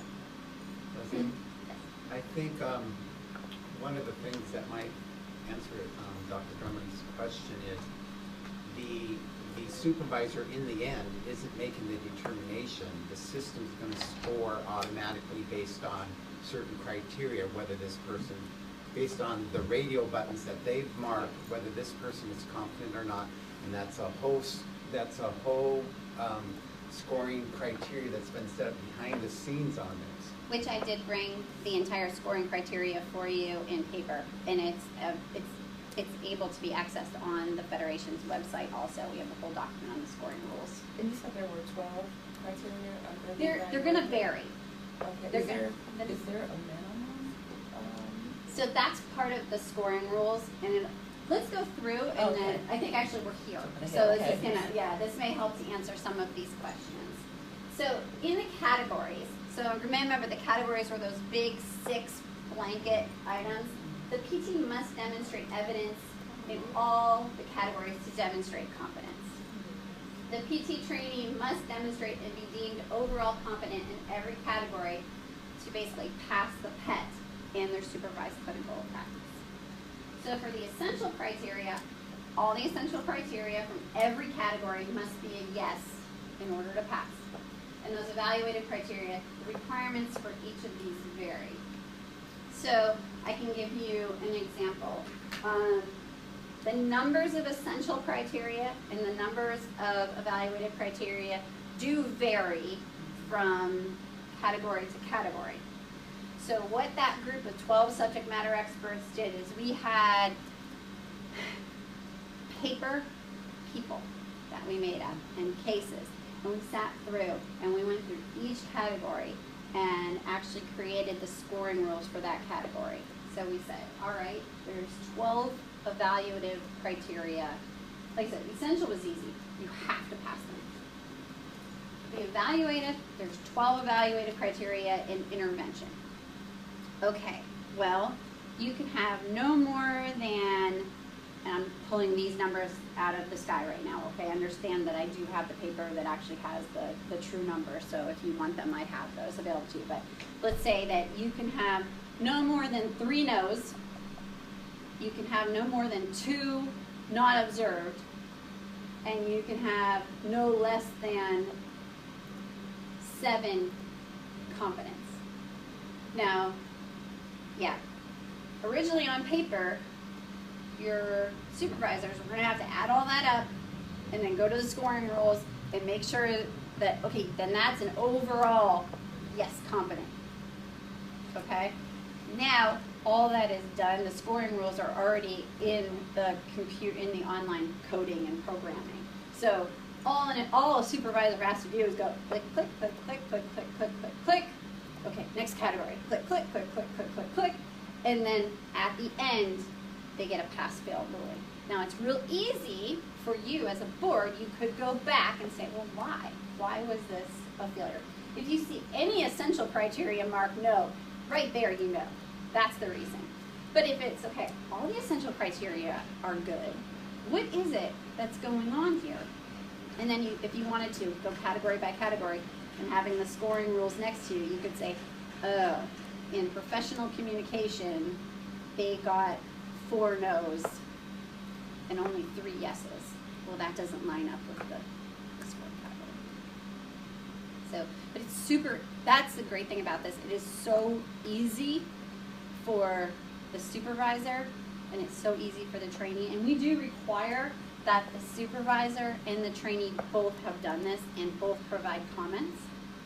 The programming also allows for multiple supervisors. So if you've got somebody who switches or has to do a half-time somewhere and a half-time somewhere else in order to, find enough clinical hours, we do allow for that. And that can be added either by the supervisor or it can be added by you as a jurisdiction. The trainee has the most restricted access to their form, which makes sense. So, the key concept really is safe and effective practice. So the tool is designed to assess whether someone can practice safely and effectively. When the PT trainee is deemed competent in a behavior, a category, or an overall on the PET, that is equivalent to a yes or a pass. And when that trainee is deemed to be not competent, or it's equivalent to a no or a fail. So, in the jurisdictions, so far, who's using it? Virginia has been using it. They were our pilot state. They've used it for every one of their supervised clinical practice candidates in the last 4 years. North Dakota, they adopted it last year. Louisiana began using it, so they now use it for everyone that they have come through their state. Charlotte does a presentation with, if any of you were on the CBA WebEx earlier this year, Charlotte Martin, the chair of the Foreign Educated Standards Committee and also the Louisiana Executive Director, she does the presentation with me and talks about how happy she is with this tool and that they've been using it. The folks in Virginia, they're the ones that have the most experience with it. They're very happy. They were using a homegrown tool before. They had nothing to back it. They had no defensibility. It hadn't been updated in years. So they are ecstatic with the tool right now. In Kentucky, we did a presentation for them earlier this year, and their board decided to adopt the PET, and they just had their regulations go through to allow them to do that. Alaska, I did a presentation with them earlier via WebEx this year, and they are also happy to report, they just got back to me and said that they are going to be adopting the PET. So there are 14 states that require supervised clinical practice, and I'm not going to lie, my goal is 14. So I'm trying to add a couple a year. Now, previously, I actually have presented to your board on this topic. And at that point, I was told that you would need a regulation change in order to adopt the performance evaluation tool. So I'm sure that's still the case. So I would just say, you know, knowing that, but it's something I hope that you would want to move forward with. I think it's a quality tool. I think it gave you some reasons why your current tool is maybe not the optimum things to be using. But there are other states that had to go through regulation: Kentucky, Alaska, Virginia, Louisiana, North Dakota. Theirs was all by policy. They were able to just adopt the tool. One of the things that Alaska just asked me, they said, how often are you expecting this thing to get updated, or is it going to be like the coursework tool and there's very fixed dates? We'll go back, because it's such a high stakes issue, we'll go back and we'll review. I would not expect there to be changes more than every 5 years. And honestly, I don't expect a whole lot of changes. The quality of the work that went into doing this lets us feel very confident in what we've done. So, everybody gets accounts online, and it's on the Federation's website. It's FSBPT/SCPPET. So, the jurisdiction, what you'll do is you'll contact me to make an account. So just Jason would go through, he'd do his account. And right now, you're only able to log into an account as a supervisor or trainee. That's the only way you can create an account. So Jason would create an account as a supervisor, and he'd just send me an email, and I would change him over to a jurisdiction. I think there's obvious reasons why we don't want folks to be able to, off the bat, be able to create their own account as a jurisdiction. A jurisdiction can add the supervisor. They can get the evaluation summary report. What's going to happen is that you'll get the notice of a completed evaluation. It's just an email that comes to you and tells you, and then you log back in and you'll be able to access it. And another thing that the jurisdiction is able to do is say as a board, you guys looked at somebody's midterm report and you're like, wow, we actually cannot wait 4 more months to get another report on this person. Like, we want one at 2 months and then another one at 2 months. You can do that. You can just you click a button that says request additional report, goes right out to the supervisor so that they know that you want that. So a supervisor, they create the account directly online. They don't have to, I'm sure your staff is going to like this, they don't have to interact with your staff to do this. If they have technical issues, it's going to come to us at the Federation to deal with. And if they do ask you a bunch of questions and have problems, those questions or problems are just referred to us to deal with. So a supervisor is linked to a specific training. So it's not like a supervisor goes in and then can read and look at everybody in California's things. They in their training are specifically linked. And a supervisor is also able to add multiple supervisors. The trainee, they create their own account online. So basically, the supervisor and the trainee have to have created their accounts so that they can get linked up together. And then they're linked to that specific supervisor. So this is how you create an account. You go online to the Federation's website. To create a jurisdiction account, you contact us. Just let me know, we'll change you over to jurisdiction.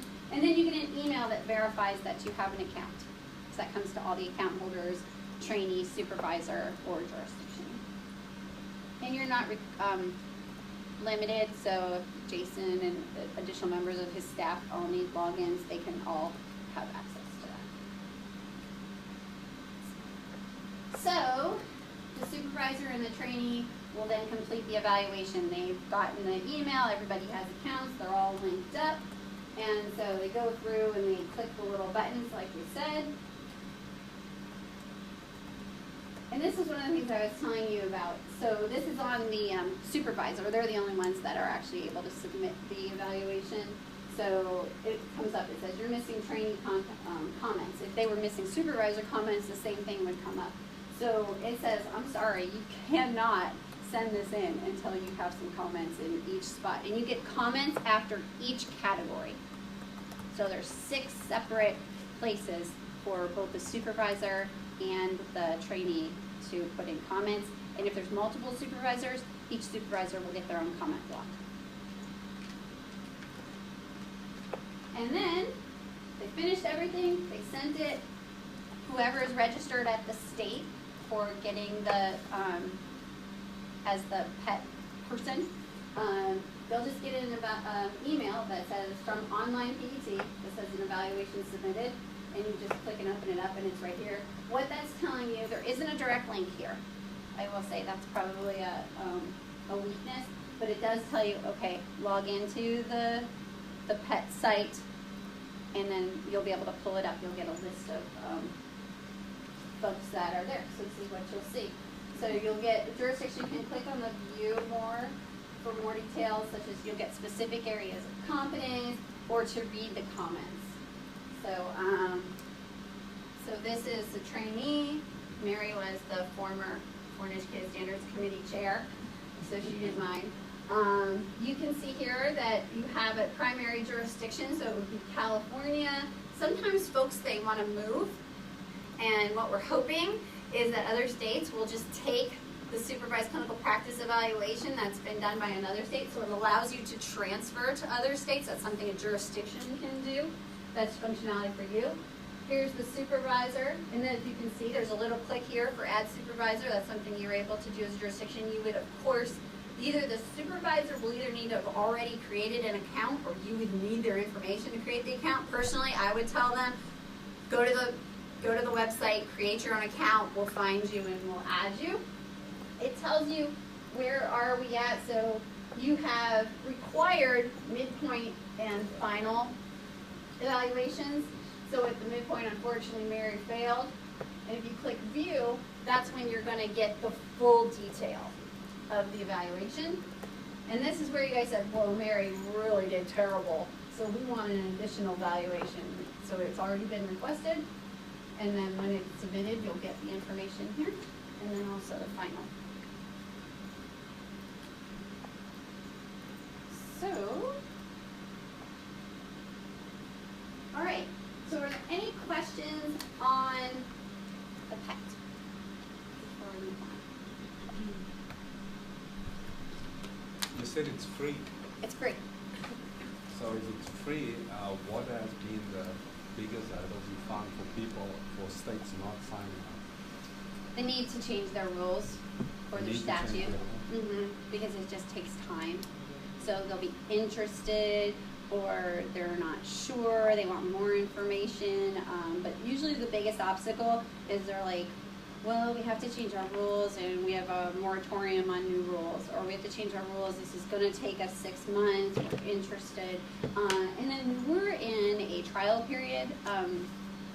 Virginia was our test state for quite a while, but really we said, okay, you know what, we now have had enough data, we've had enough input, and we said the product was ready to go. So it's really been the last year that we've put a significant effort into getting out and trying to really get jurisdictions who already have supervised clinical practice in place to adopt this as their evaluation tool.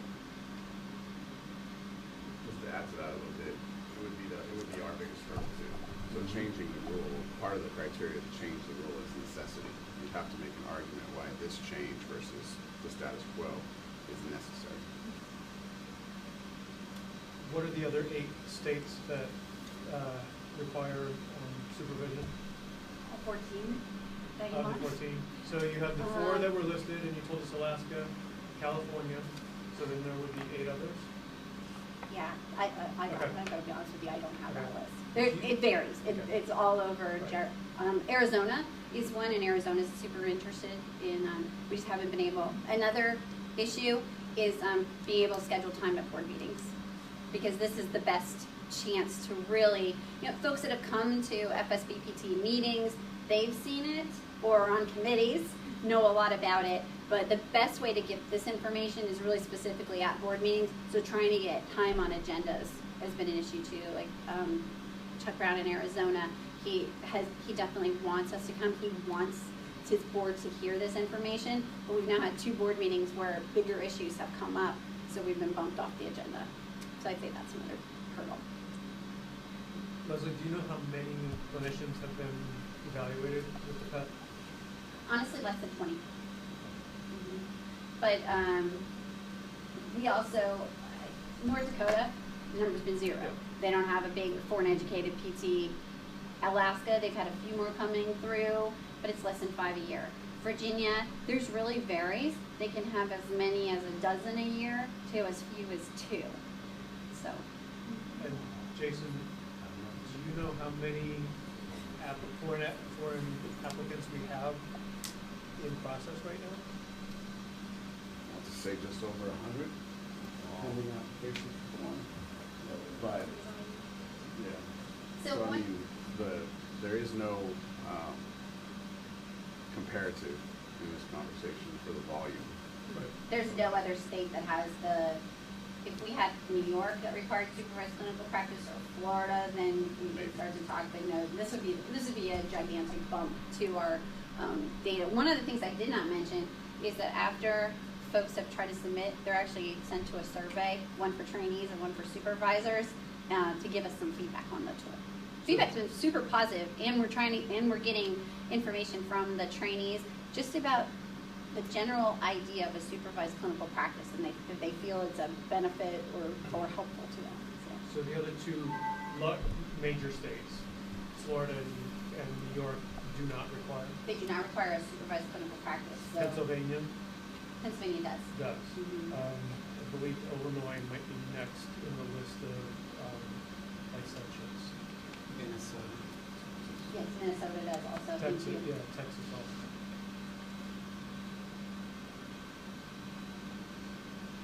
Jason, Uh, so okay. could this, Having used the CPI for foreign trade students, this is enormous improvement over what we had, mainly because this is something that's defensible. You can really show why it's necessary that these tests be completed. Lois, if you could introduce yourself. Sorry? If you could introduce yourself. Sorry about that. My name is Florence van der Ven. I have been practicing here in California for the last 35 years, and I also teach at Sac State in the physical therapy program. so, could this be introduced as a pilot? I mean, I know one of the challenges is showing the need for it, but could it be introduced as a pilot? Would it still have to go through like the whole regulatory process, or? Can I answer? Sure. So when I presented here, I think it might have been like 3 years ago that I brought, so it was when we were still in the pilot program with Virginia. And so, and you guys weren't quite ready and comfortable to pull the trigger and said, let's hear after we're out of the pilot program. So we're out of there and we're back, and Alicia's on the committee, and you guys were starting to talk about this stuff again. One of the things that you guys did say to do is that you were going to do and have done is say to the supervisors, we require the CPI. However, if you would not mind also filling out this other tool in addition to, that would be great.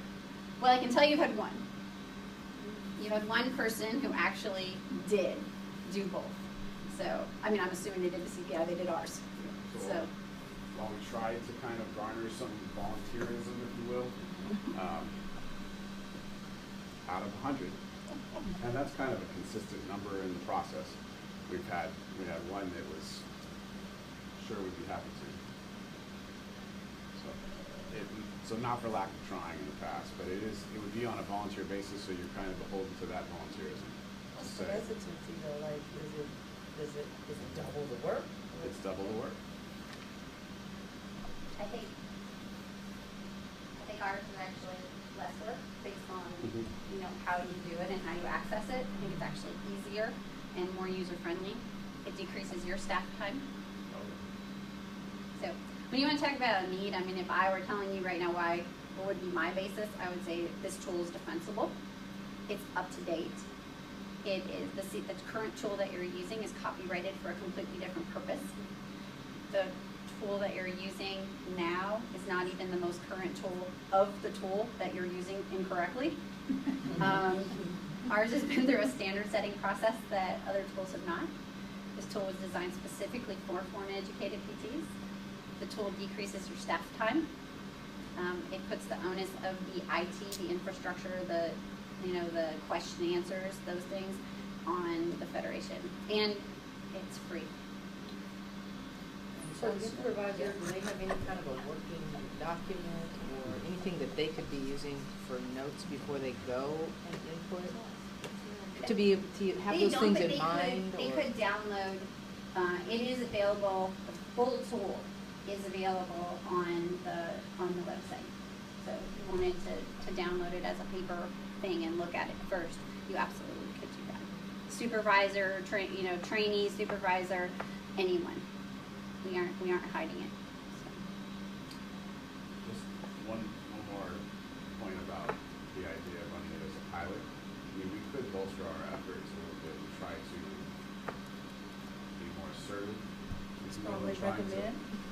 Strongly recommend, or something like that. In the, while we're making this decision, and at least have some insight into how it performs for California. I do have a couple questions about the tool itself. In the system, where is the assignment of trainee to supervisor made? By the supervisor, by the jurisdiction? How do they link up? Who makes the determination who gets linked to who? So it would be the supervisor and the trainee, they say which one they go with. And the jurisdiction doesn't, at that point, have any... They would have had to already, I think determining whether you feel a supervisor is qualified or not comes on the front end. Certainly if you had a trainee who then gave you this document, but they had a supervisor that you had not deemed as being qualified supervisor, that's a process that happens prior to the pet ever even being looked at. So. And then the other question is, one of the difficulties that we have with the existing tool is that sometimes in our determination, the notes contradict the decision. So we might have something that says on the scale or the continuum that they are competent, but there's reason for my, in analyst review, looking at it, that the notes are contrary to the decision that's being made. Is there anything that in the system that mitigates that from happening? Because it seems like the notes field is still a notes field, and so there still might be a potential for that conflict to occur. Well, I don't think there is, I'll be honest. But I do think that this gives you a chance to look back and pull out specifically where it was that they didn't pass. The scoring criteria is much more definitive in this tool than it is in CPI. Absolutely, yeah. There are definites in every single category, and they aren't the same because those numbers change. So in every single category, it has its own scoring. And like I said, there's a min number of yeses and a max number of yeses. Min number of yeses, a min number of no's, a max number of no's. But I do have that whole thing. I have it here with you. It's a little less subjective. Yeah. And even if the tool came back and it said, yes, this applicant is competent, and you looked at the notes and there was something that really caught your attention, aren't you able to say, supervisor training, I'm really concerned about this comment? Yeah. And it was a not competent, so what can we do we can't do that? Oh yeah, absolutely. We do it on a regular basis when we run into that situation. And I like the idea here where if in your process of the midterm, you not want to wait for finality, you want to ask for a secondary report to kind of get some of those same clarifying points. I like that it's built in. I'm actually wondering, with our volume, if we were to go down this road, if there was an opportunity for a supervisor to not even wait to the midpoint, if they saw enough cause to have one sooner, is that an option? I think you could just do it you could just call it your midpoint, and that would be your first date one. it. Yeah, we don't. Yeah, I'll have to ask our programming guys. I'm not sure that we had it built in that you do it, kind That of would make before, sense, but you could just, your midpoint could be your first one. Mhm. But if you're like, no, we need it earlier, and there's nothing that prohibits when you use this system for supervisors to have a conversation with the board ahead of time and be like, this person is, we've actually had somebody called us and said, they are not, this is bad. And I said, you need to call the board. You need to have that conversation with the board. And while we've had that experience, to your point, we've had the opposite also, where after being with that person for 2 or 3 weeks, they're saying, this really is kind of a waste of time. They're more qualified than I am. Yes. I mean, it happens, so. Yeah. And so, I mean, you could turn around, our system, I think, does require both. You have to ask them. You have to finish. Once you start one, you've got to finish it all the way through. But if you got to your midpoint, and you guys got the midpoint evaluation and said, well, this is, and you're looking at these comments, and they're like, this is just, this person knows what they're doing, they have no problem. You could just say, we don't need a final. And that midpoint would sit there in their record and still be accessible. At this point, our requirements are for a set period of time, correct? That they have to be within. So it's not necessarily about the evaluation, but it's about the amount of time that's written into regulation. With the caveat that the board has the authority to waive any or all based on feedback through the evaluative process. And it isn't just about doing 1,000 hours, it's also about performing to the standards the board has set. But it does call out the CPI specifically in the language, so that's the tool we use. Is the retention limit on those reports, is it indefinite if everyone's is coming? Forever, as far as I know. Yeah. On You can download this too. That's another thing. If you want to download it and have it in your system, you can download it for your own. Is there any other such tool used by some other federal state board? No, actually no.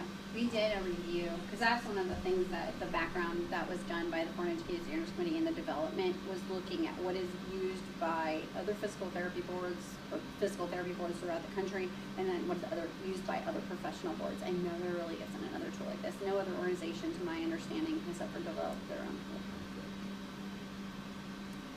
On what's the trainer access, the trainee access? They can put their comments in. What else are they doing? They also get to rank themselves.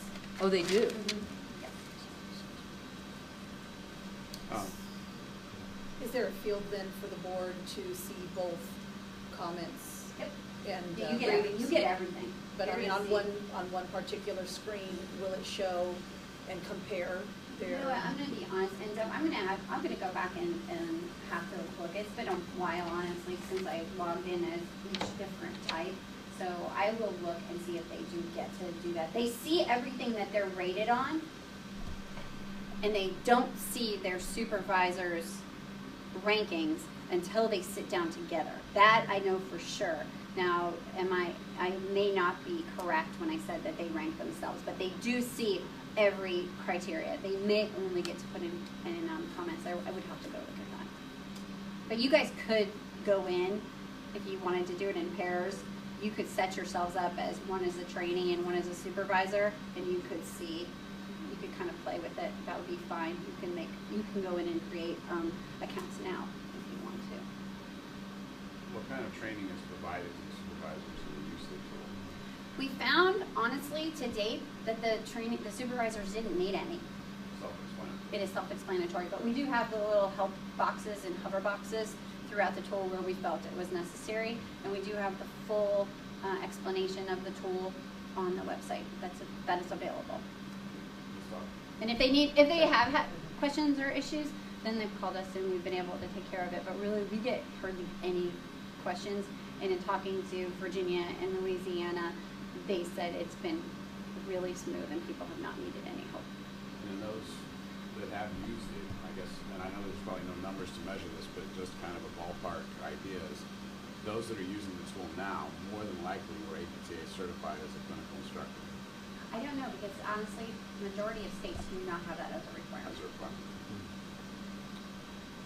Can you talk a little more about how you got to assessing cultural competence and the professional I'm gonna English? get my stuff so I can.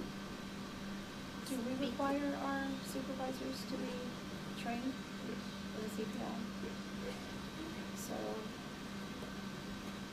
that might make it less of a barrier for a trainee to find a supervisor, perhaps.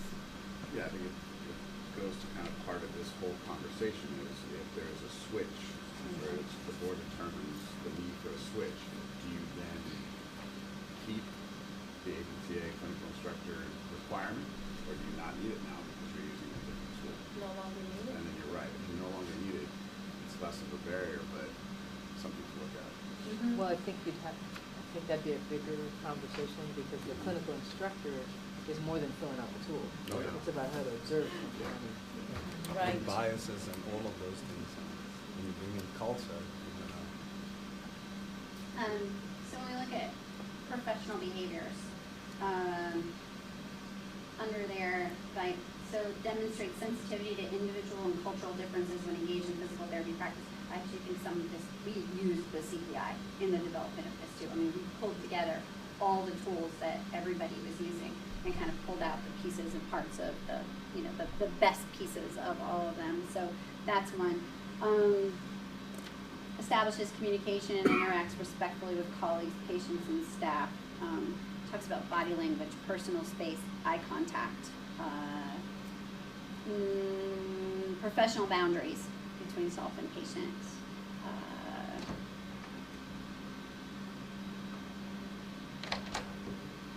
Those are the big ones for communication. And then when we have, like I said, we have that whole section on the U.S. healthcare system, which tends to be about understanding regulations, laws, statute, billing, things of that nature. That's very different. Communication and documentation. It demonstrates English language proficiency in speaking, reading, writing, listening. Those are the 4 areas from the TOEFL. There's no brainer where those came from. Maintains a record of all clinical care provided.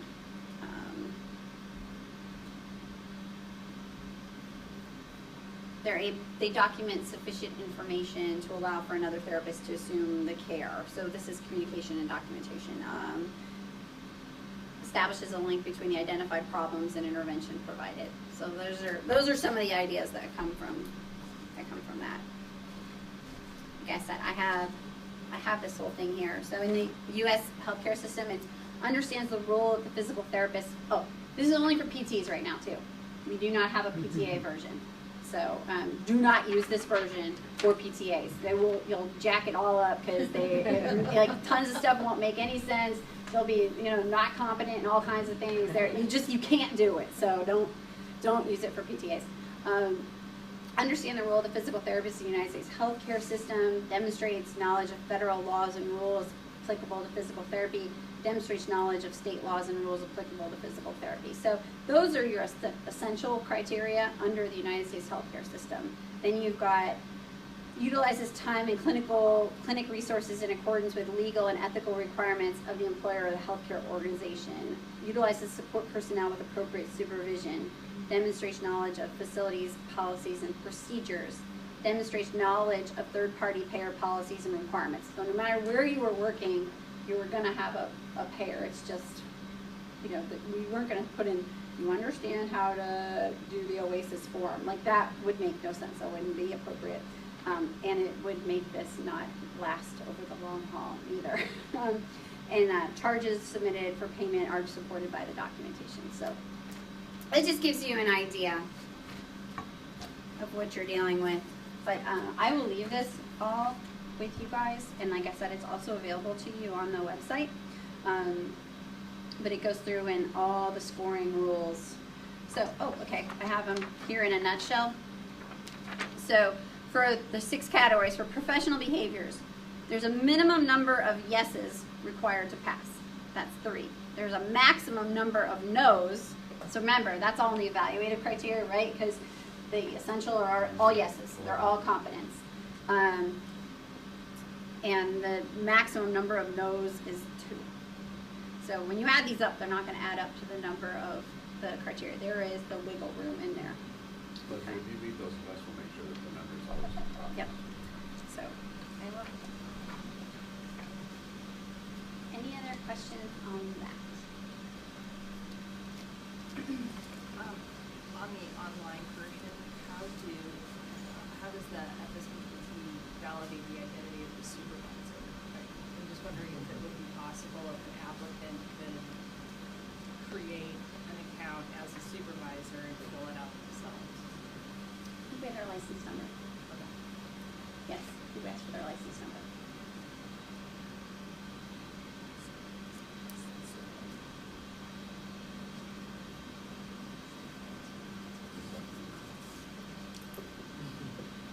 And does the jurisdiction have to add the supervisor? I'm trying to remember if I saw that on the, No, they on don't. the list. No, they don't. They don't. No, Okay, they'll so get the a- supervisor can create their own, A supervisor does. their account by themselves without, They do. without any authorization or approval or anything. I mean, like I said, all of you could go in and create accounts today if you want to. You're just obviously not going to have a training that you want to go through. In the creation of that account, you collect what jurisdiction they're Yes. They, Yeah. they put the jurisdiction that they're going to be assessing for. And in that selection, is there any potential for restrictions in design? There is none. Because, so again, you have to allow for the variation in jurisdictions, right? Like, okay, you all know there's difficulties finding clinical sites for students, for everything. So in Louisiana, they weren't able to find a Louisiana clinical site for this person. So the person, I think, was in Texas, Mississippi, a border state. And so when the person went in and put their information in, I think we had to mess around with it a little bit because they were reporting for Louisiana, because you are only going to see California reports. You aren't going to see reports for anybody else. So they had to put in that they were reporting for Louisiana, and then their license number. I think they put in their license number, and we had them put like TX at the back side of it. So one of the other things, the numbers to keep in mind is that some clinical instructors are non-California licensees because their their clinical performance evaluations are being conducted in other states. While they're applying to California, they're using their out-of-state service or employment to start collecting that data, and those people are agreeing to be, now they still have to be APTA certified as a clinical instructor, but they might be a Texas licensee or a Florida licensee or something like that. Just something for you guys to know. It's not typical for the supervisors to have a requirement of being an APTA credentialed instructor. Just something for that is a little above and beyond piece that you guys, it's very specific to California. I'd like to piggyback off of Tara's point about security, because it's really easy for a licensee to find their supervisors or their teachers' license number through Breeze. So is there some sort of second level of authentication there, like a birth date, email address on file associated with the license? At this point, no. Password. But if they're creating a profile, then they're setting a password. Sure.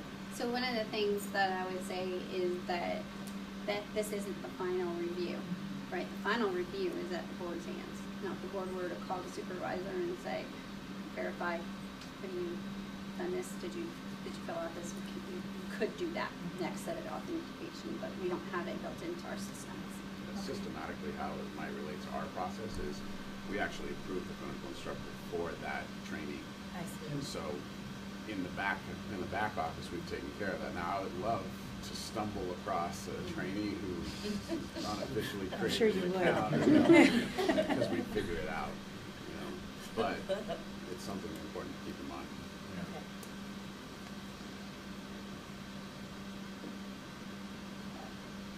Okay, we're gonna move on.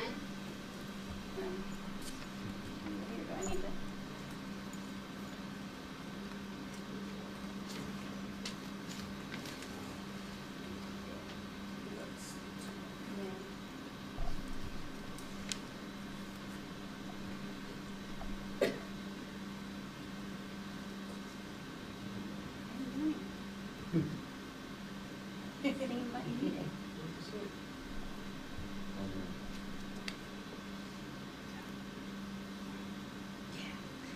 Let's take a 5-minute recess.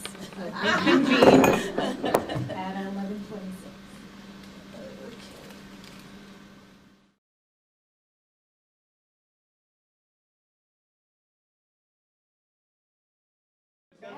So it's got flavor.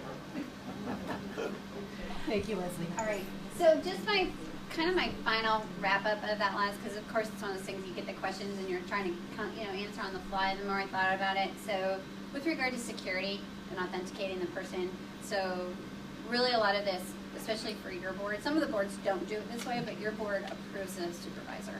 So you've taken care of a lot of that on the front end, and you do have a way to then validate, call that person, did you really do this? The other thing is, I would say, what's the security that you have now with your document that you have in place now? If I had somebody fill it out in different handwriting, if I had my mom fill it out and I filled out the supervisor part, how would you know the difference? Okay. So you'd have to authenticate it the same way, called up the person, did you really do this? Was this really you? So I don't know that we have taken away any security that you currently have. I'd say we are at least on par with where you're at, maybe potentially better. Okay, we're going to talk about the licensure compact. This is going to be short and sweet, so I think this is just kind of come deliver you guys some information. I'll take some questions. So the compact is about facilitating interstate practice of physical therapy with the goal of improving public access to PT services. So the compact is applicable to both PTs and PTAs. So, benefits for the public, because I can say, first thing we always hear is, well, this makes a lot of sense for me, for the licensee. I get it. They can go, they can move around easier, they can do any job they want to without having to go through the full licensure process. Totally get it, but why do we care as a board? What makes this a public protection issue? So, to improve the continuity of care, we have, individuals who move from very cold states down to nice warm states and if they were able to, both of those states were compact members, the individual treating them could continue to treat them. They would just do it through a compact privilege because it's not as big a hassle, it's not as much time, it's not as costly as licensure. So it may be something that individuals, PTs and providers in those states, we may continue to do that where they don't know. Improve portability for military spouses. Most of you that have met me know that I am a military spouse. I moved in my first 7 years marriage. I think I moved 4 times with my husband. Our last move, we had a whopping total of 12 days prior to him needing to report from when we got the official orders. And any of you have any affiliation with the military, you will know that you don't sign a lease, you don't move your stuff, you don't do anything until you have official orders in place. So 12 days, I don't care how efficient your licensing board is, it's pretty tough to get somebody a license in 12 days. And truthfully, up until that time, we didn't know exactly where we were moving, so I didn't really want to shell the money out for a license that I may not end up using. You start to look at some of our enlisted spouses and stuff like that. I mean, I'm a little different situation. My husband's a full-bird colonel. We have a little more disposable income than someone who is, in E4. They don't have that kind of money to, shell out for licensure that then they don't even end up using. So this makes it way easier. What we've done for military spouses is given them a choice of multiple places that they could use as their home state residence. So home state is a big issue.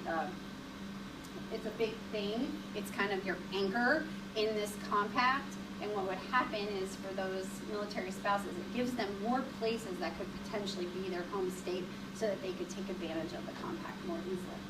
Improving access to physical therapy providers. There's a lot of towns, little remote towns. They don't have providers. They don't have the services that they need. We actually have urban areas that don't have the number of providers that they need also. We've seen this in some new research. So when you make it easier for PTs to go to places to treat, you make it easier for people to get to PTs.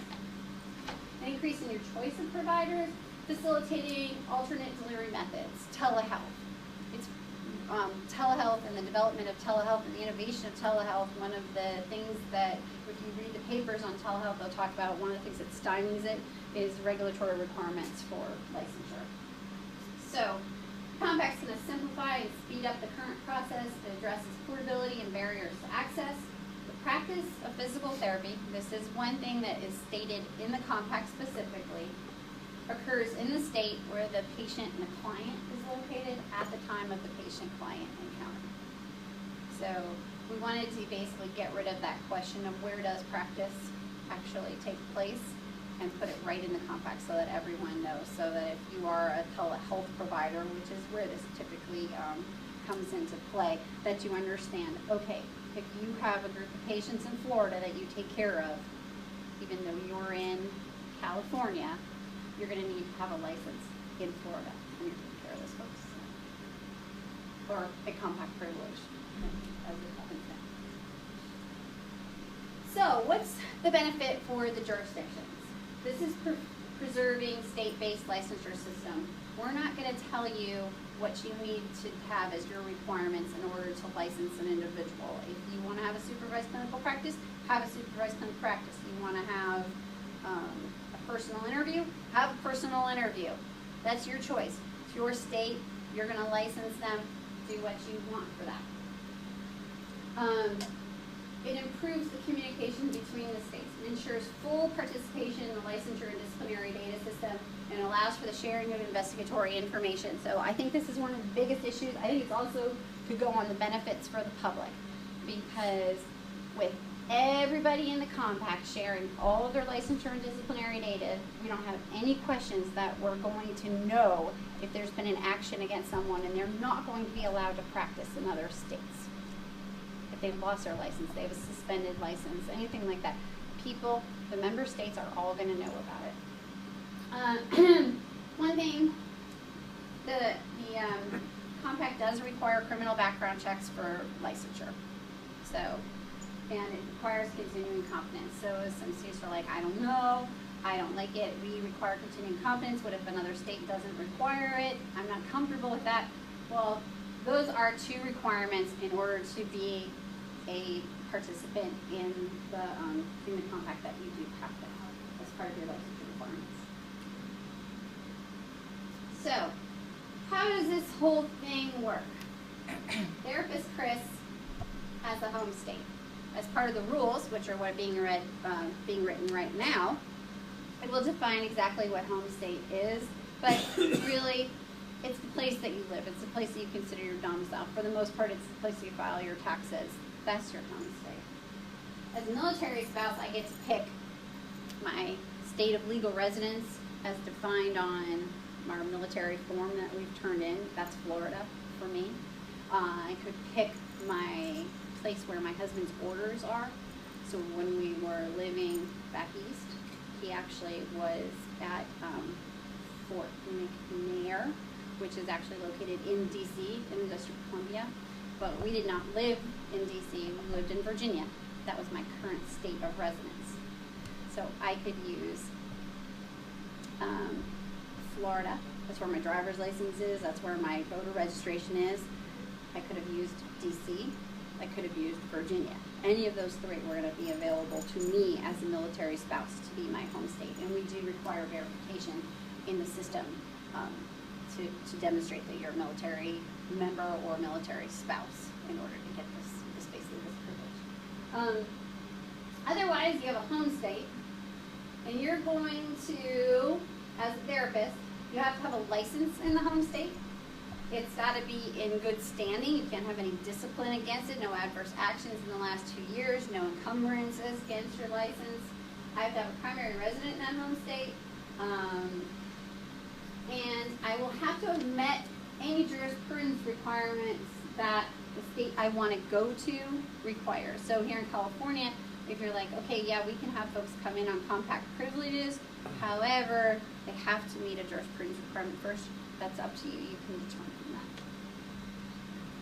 So if I want to go and work in another state, what I do is I get a compact privilege. Okay? I have 2 states that are members of the compact. I have a home state. I'm licensed there. and I want to go work in another state. In order to do that, my authorization to practice there is going to be called a compact privilege. Okay? And there are certain requirements, then eligibility requirements that you have to meet as a therapist in order to be eligible for a compact privilege. Now, I'm going to go to the Compact Commission. That is an entity separate from the Federation of State Boards of Physical Therapy. It is the PT Compact Commission. And that Compact Commission, that's who the therapist is going to, the licensee is going to interact with. They're going to put their name, all their information in there. And the Compact Commission is going to assure this therapist's eligibility. They are going to, because the commission and the state are both allowed to ask for a fee for this compact privilege, the person, the individual, is going to pay those fees. The commission is going to take their fee and they're going to remit any of the fees statewide. Say California wants to become a member of the compact and they say every compact privilege is going to cost $50 in California. Well, that money the commission would then remit it to the state. And then the commission also sends information to your board and says, hey, so-and-so, Chris, got a compact privilege in California. Now, I can't tell you that they've started working in California. I can't tell you exactly where they're going to be working in California. All I can tell you is that this therapist with this name and this history has applied and been approved for a compact, is eligible and has a compact privilege in your state now. So, over there, now we're in the remote state, and therapist Chris receives their compact privilege, and they begin working in statewide.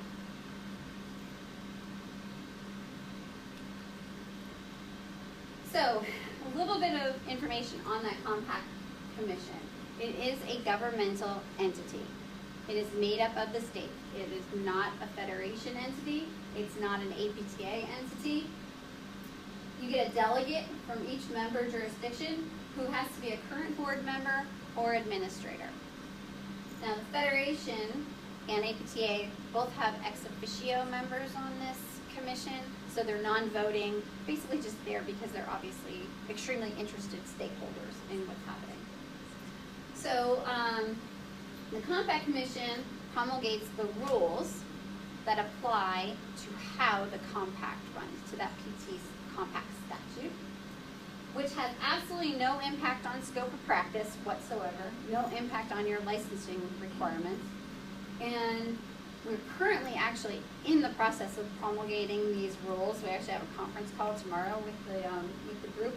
And these rules will be voted on by the entire membership on November 5th, 2017. So the Compact Commission will have its in-person, full commission annual meeting, which is basically all the members of the Compact. It's actually the day after the FSBPT annual meeting. So, in 2016, we had 4 states. 2016 was when the statute was finalized, and 4 states joined. And in 2017, we went through the rest of these states joined. On April 25th of 2017, Washington became the 10th state to enact the compact. What that meant was then the compact was then official. It was live, because we had a 10-state minimum in order to go live and for the Compact Commission to be created. Now, just because in April Washington became that 10th state and everything was kind of like they hit the go live button, it didn't mean that all of a sudden therapists were running around with compact privileges. There's some background work that needs to be done ahead of time. There needs to be rules in place. There needs to be bylaws in place. The system, the data system has to be in place to make sure that the eligibility is verified, that the disciplinary data is, all going where it needs to go. So make sure that we have everything. So what we anticipate, current time frame, budget frames, everything tells us that by the middle of 2018, we should see our first compact privileges being given out to therapists. Leslie, is it only the first 10 states that have the ability to construct the rules and regulations, or is it all of those states on the list? All the states on the list, okay. Yeah. And there's actually been task forces that were assigned by the executive committee of the commission So moving forward, any new states also have the ability to be members that join this Absolutely, commission? yes, Okay. everyone. And then the full membership is going to vote to approve those rules Okay. in November. So, yeah, there was, and this is really more of an issue of just logistics, right? If we try to have 14 people in the room trying to write the rules to begin with, it'd be very difficult. So there was a smaller sub-task force. Those rules actually, as of tomorrow, we should have a good first draft that then is going to go out to all of the members in order for them to give some feedback. Then we'll clean up the draft that we have, and it'll be ready for public. Because now we're in the whole public notification that the Federation hasn't had to do before. So the commission, keeping in those timelines, the rules have to be published for the public by October 5th. I see, because it is a governmental It's a commission. governmental commission. Is it state or federal? It would be state. Okay, and what's the home state for that commission? Oh, where the commission's actually set up? Yeah, I don't know, you have to look in the contract. okay. I'm not sure.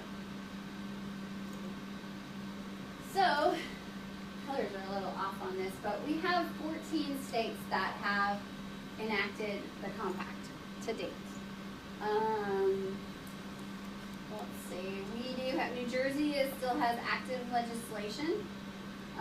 We had 3 states that their session closed without passage.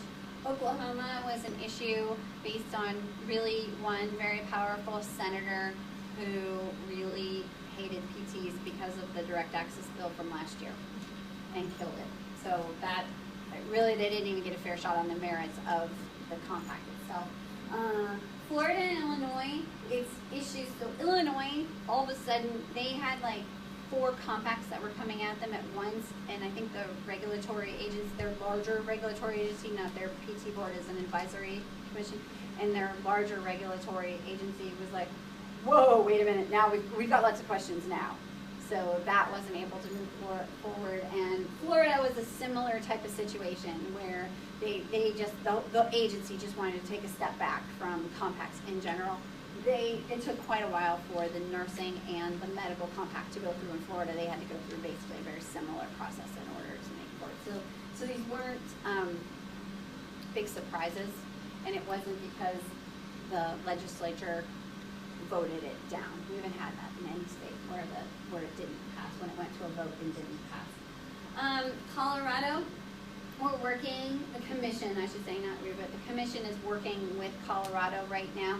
What happened is that Colorado, in their legislation, ended up with an additional requirement that no other state has in order for their folks to get a compact privilege.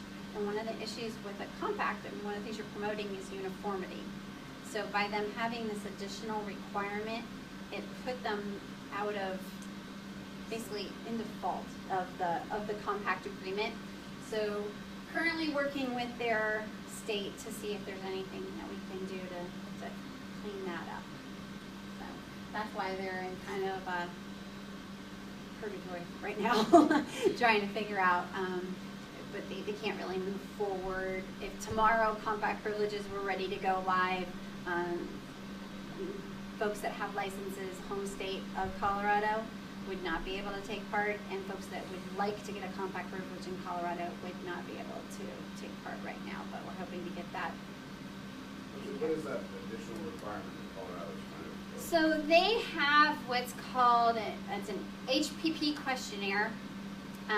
They had a few years ago a medical malpractice lawsuit that took place, and a young teenage boy had some issues with a surgery, and I think he ended up dying.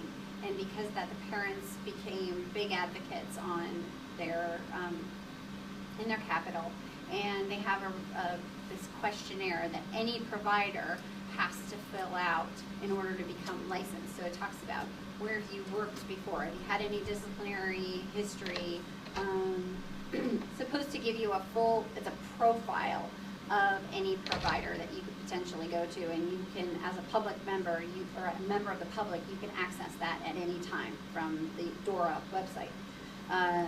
So that is the requirement that was written into their law. How is that different than earlier when you said that the state still keep their licensure requirements? Because that is a requirement for licensure. So anybody in Colorado who wants to get a license in Colorado absolutely fills out that HPP.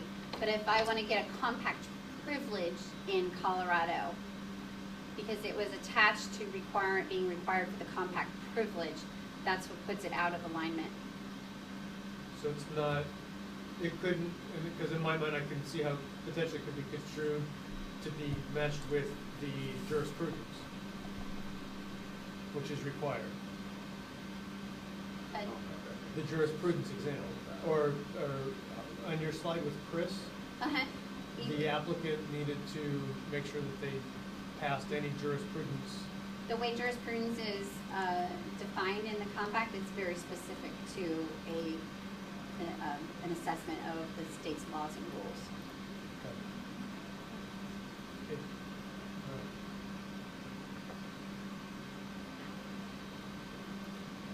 So it has nothing to do with how easy the requirement is, how onerous the requirement is. It has to do with the fact that it's an additional requirement that no one else has.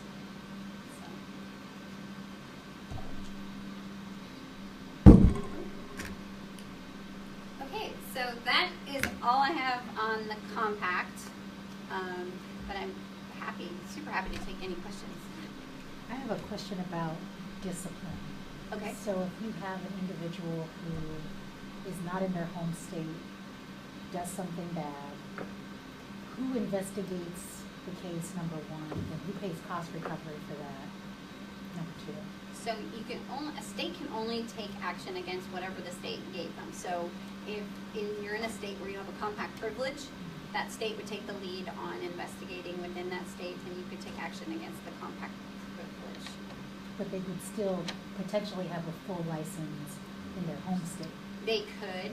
However, if you have lost a compact privilege in any state, you lose it in every state, and you lose it for 2 years. So, but then the information that you have gathered in that remote state, that compact privilege state, is obviously going to be shared with the remainder of the party states, so in the member states. So then that home state may look at that case and decide, much as you do now when you take action against a California license based on maybe something that was a Nevada board did, then that home state licensure board may take action against the license based on that. So the compact state would have to absorb the cost of that investigation against that licensee? If it happened in your state, you would be the responsible state.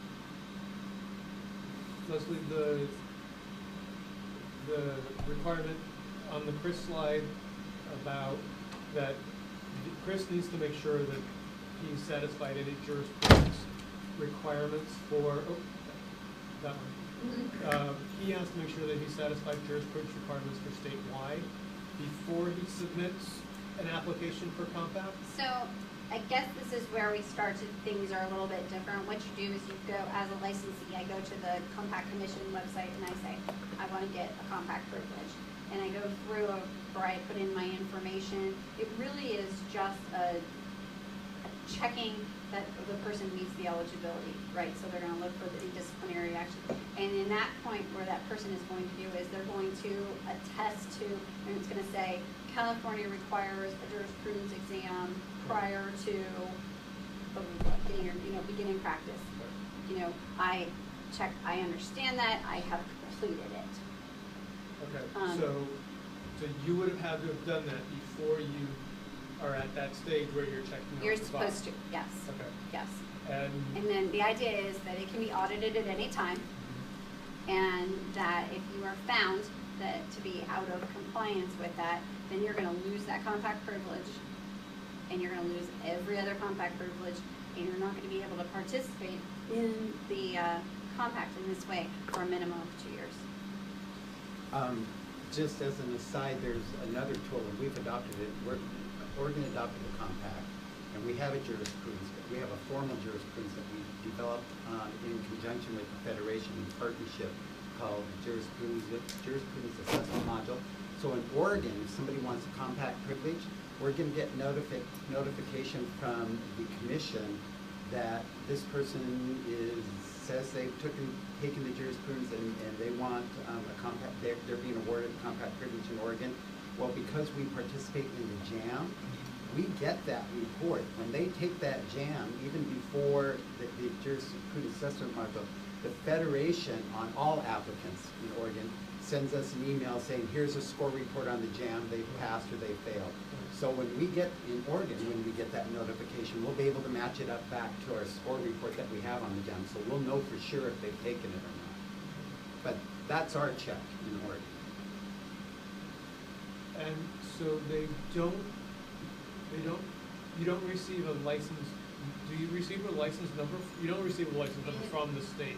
You get a compact privilege that has a unique number with it, so you get a compact privilege number.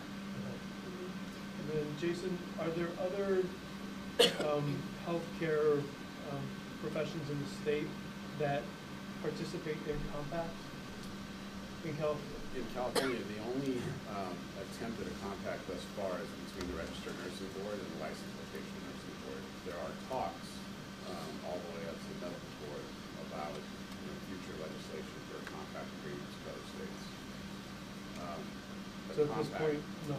The compact model that the Registered Nursing Board and LVN use is distinctly different from the model you're being presented today. It is. So currently, right now, you've got nurses, you've got, it's called PsyPac, so you've got psychology that's doing a compact, doctors, and EMS. Those are all active. The RN compact, it's called the Enhanced Nurse Licensure Compact is happening right now. So we have an original nursing compact, and after 20 years, they said, gosh, we've seen the error of our ways in some of the stuff that we wrote up, and we really need to change some things to improve the way the way we're running. So they have what's called the Enhanced Nurse Licensure Compact. So right now, there's actually 2 licensure compacts that are going, and you've got 4 states that have failed to pass the Enhanced Licensure Compact. So basically, those 4 states have a compact with each other. And then the rest of the states that have passed the Enhanced Nurse Licensure Compact are working together. You've got the Physicians Compact, which is more of a expedited, thank you, that's what I was looking for, expedited licensure model than really like something like this. The nurses, what they do is they get what's called a compact license.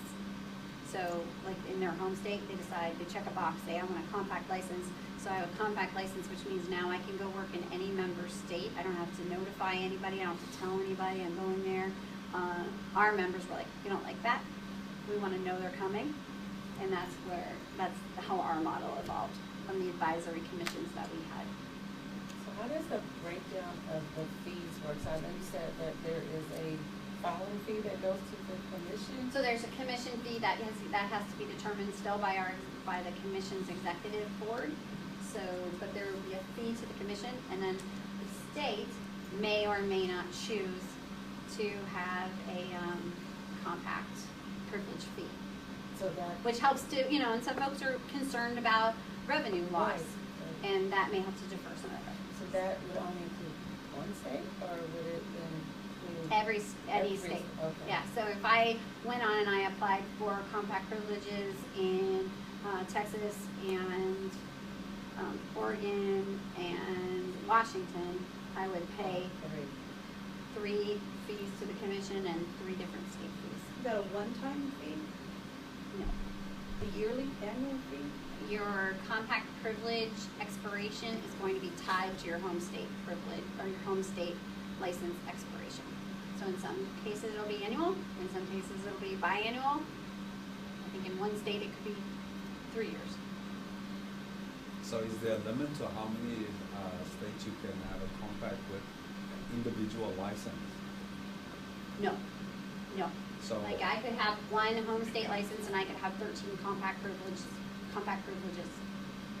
So if I have a telehealth business I could be performing in 14 states right now if I had a compact with each of those states. You could.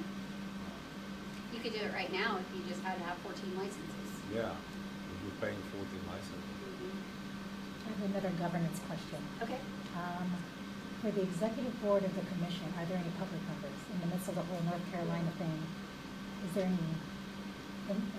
Public member, I would have to go back. Troy is a public member, right? The executive, yes. the president, what's his title? Commissioner? No, chair. Chair, yeah, the chair. Chair of the executive committee is a public member on the board of boards. He is our delegate, and he is the chair of the executive committee. And he's not a physical therapist. He is not a physical therapist. And as you said, your delegate is determined by your state. And as long as you're a current board member or a current administrator, you can be the delegate. So public members Karen, that's a really important note, and it plays back to a question you had earlier about the rulemaking. You know, the first ones in are writing the rules. Well, just like your rules, your administrative rules here, living document for the commission. So as states come on and their delegates come on, the commission will be meeting face-to-face annually, maybe more often. They will have other meetings by phone. But as a delegate representing your state, even if you're the last state in, you're still going to have a voice, and you can bring up any issues or concerns you have about existing rules, and the commission can change rules.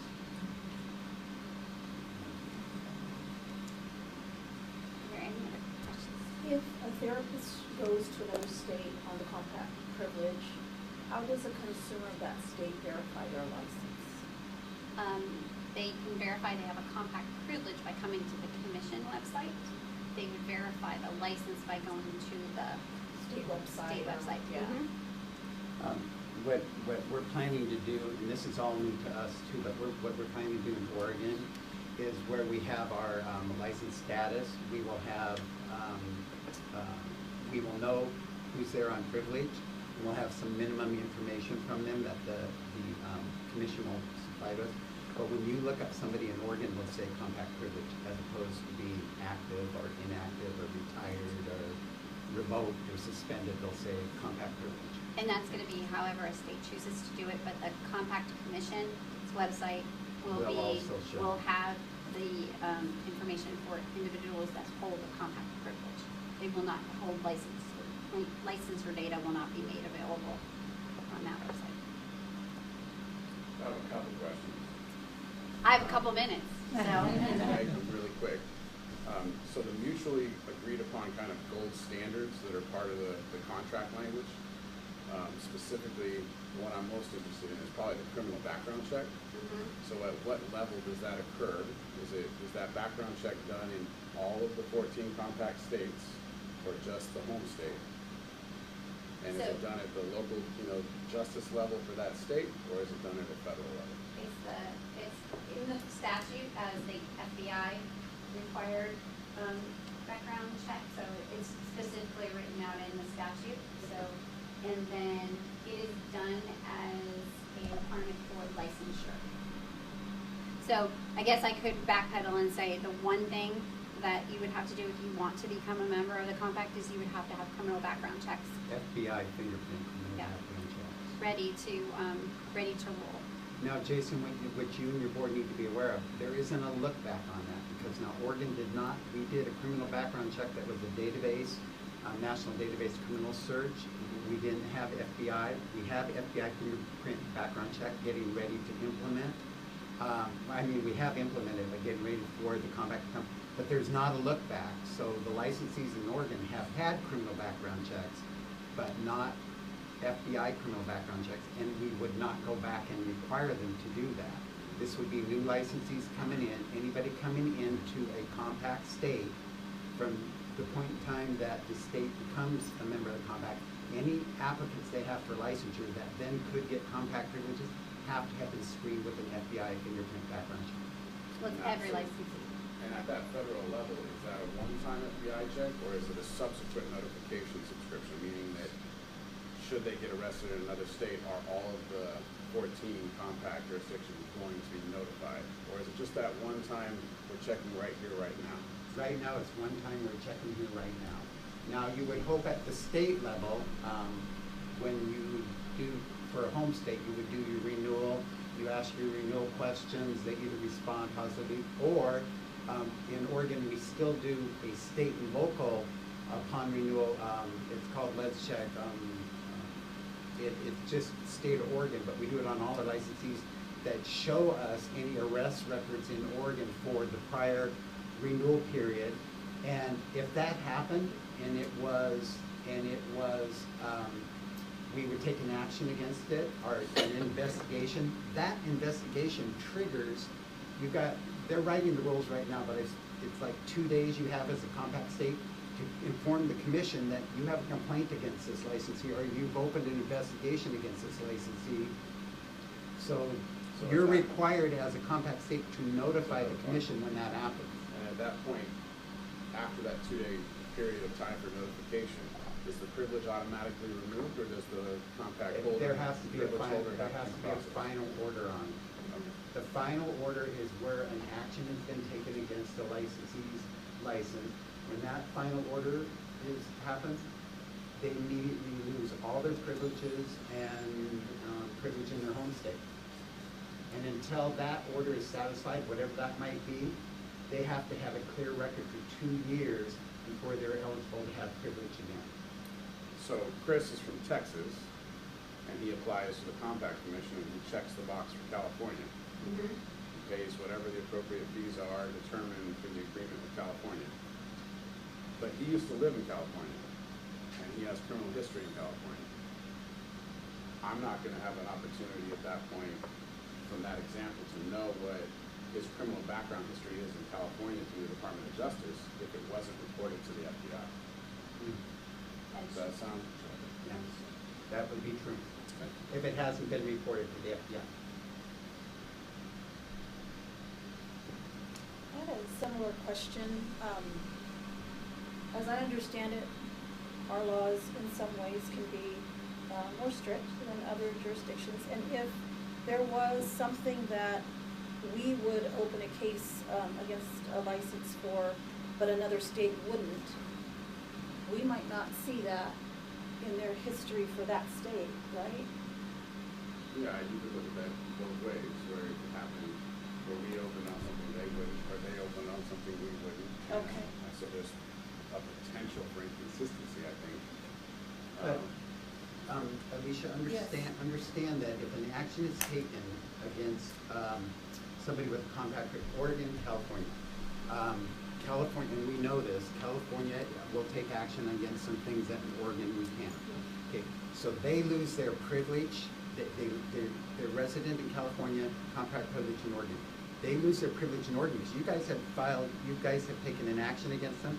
They have every right to make an endorsement application to Oregon and get a full license in Oregon. They still have an opportunity to come and work in Oregon. They just can't do it through the compact. How about opposite? How about they're in Oregon and there was such and such of an offense? Now they're coming through compact privilege to California, but it wasn't. It didn't rise to the level of an action Right. in Oregon.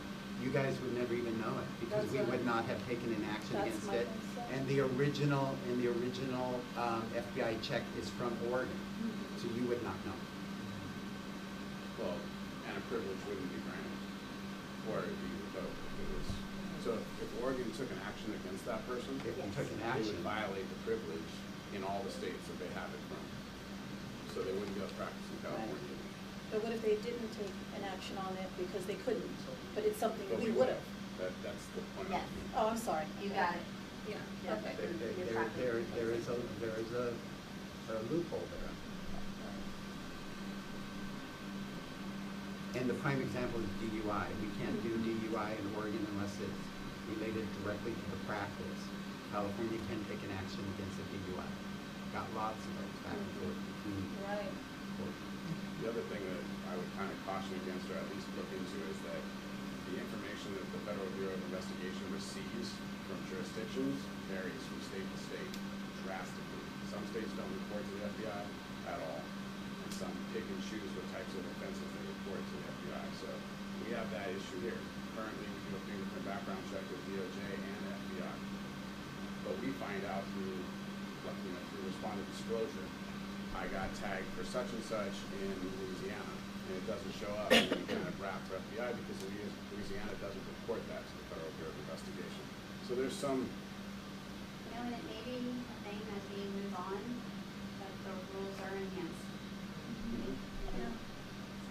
But I think we need to actually take a walk. Catch a plane. And go catch a plane. So thank you so much for having us. Thank If you. more questions do come up, you have means to contact us, and please do. And I did leave the papers for you on that. Appreciate it. Thank Thank you you. so much. All right, you're welcome. All right, let's break for lunch. Is lunch here? Is it lunch? Lunch is here. So let's break for lunch, and I believe we will go to some closed session materials during lunch as well. You want to announce that? Yes. Oh, during lunch. During lunch. Okay, working lunch. So we should be back in closed session and lunch at around 1:30.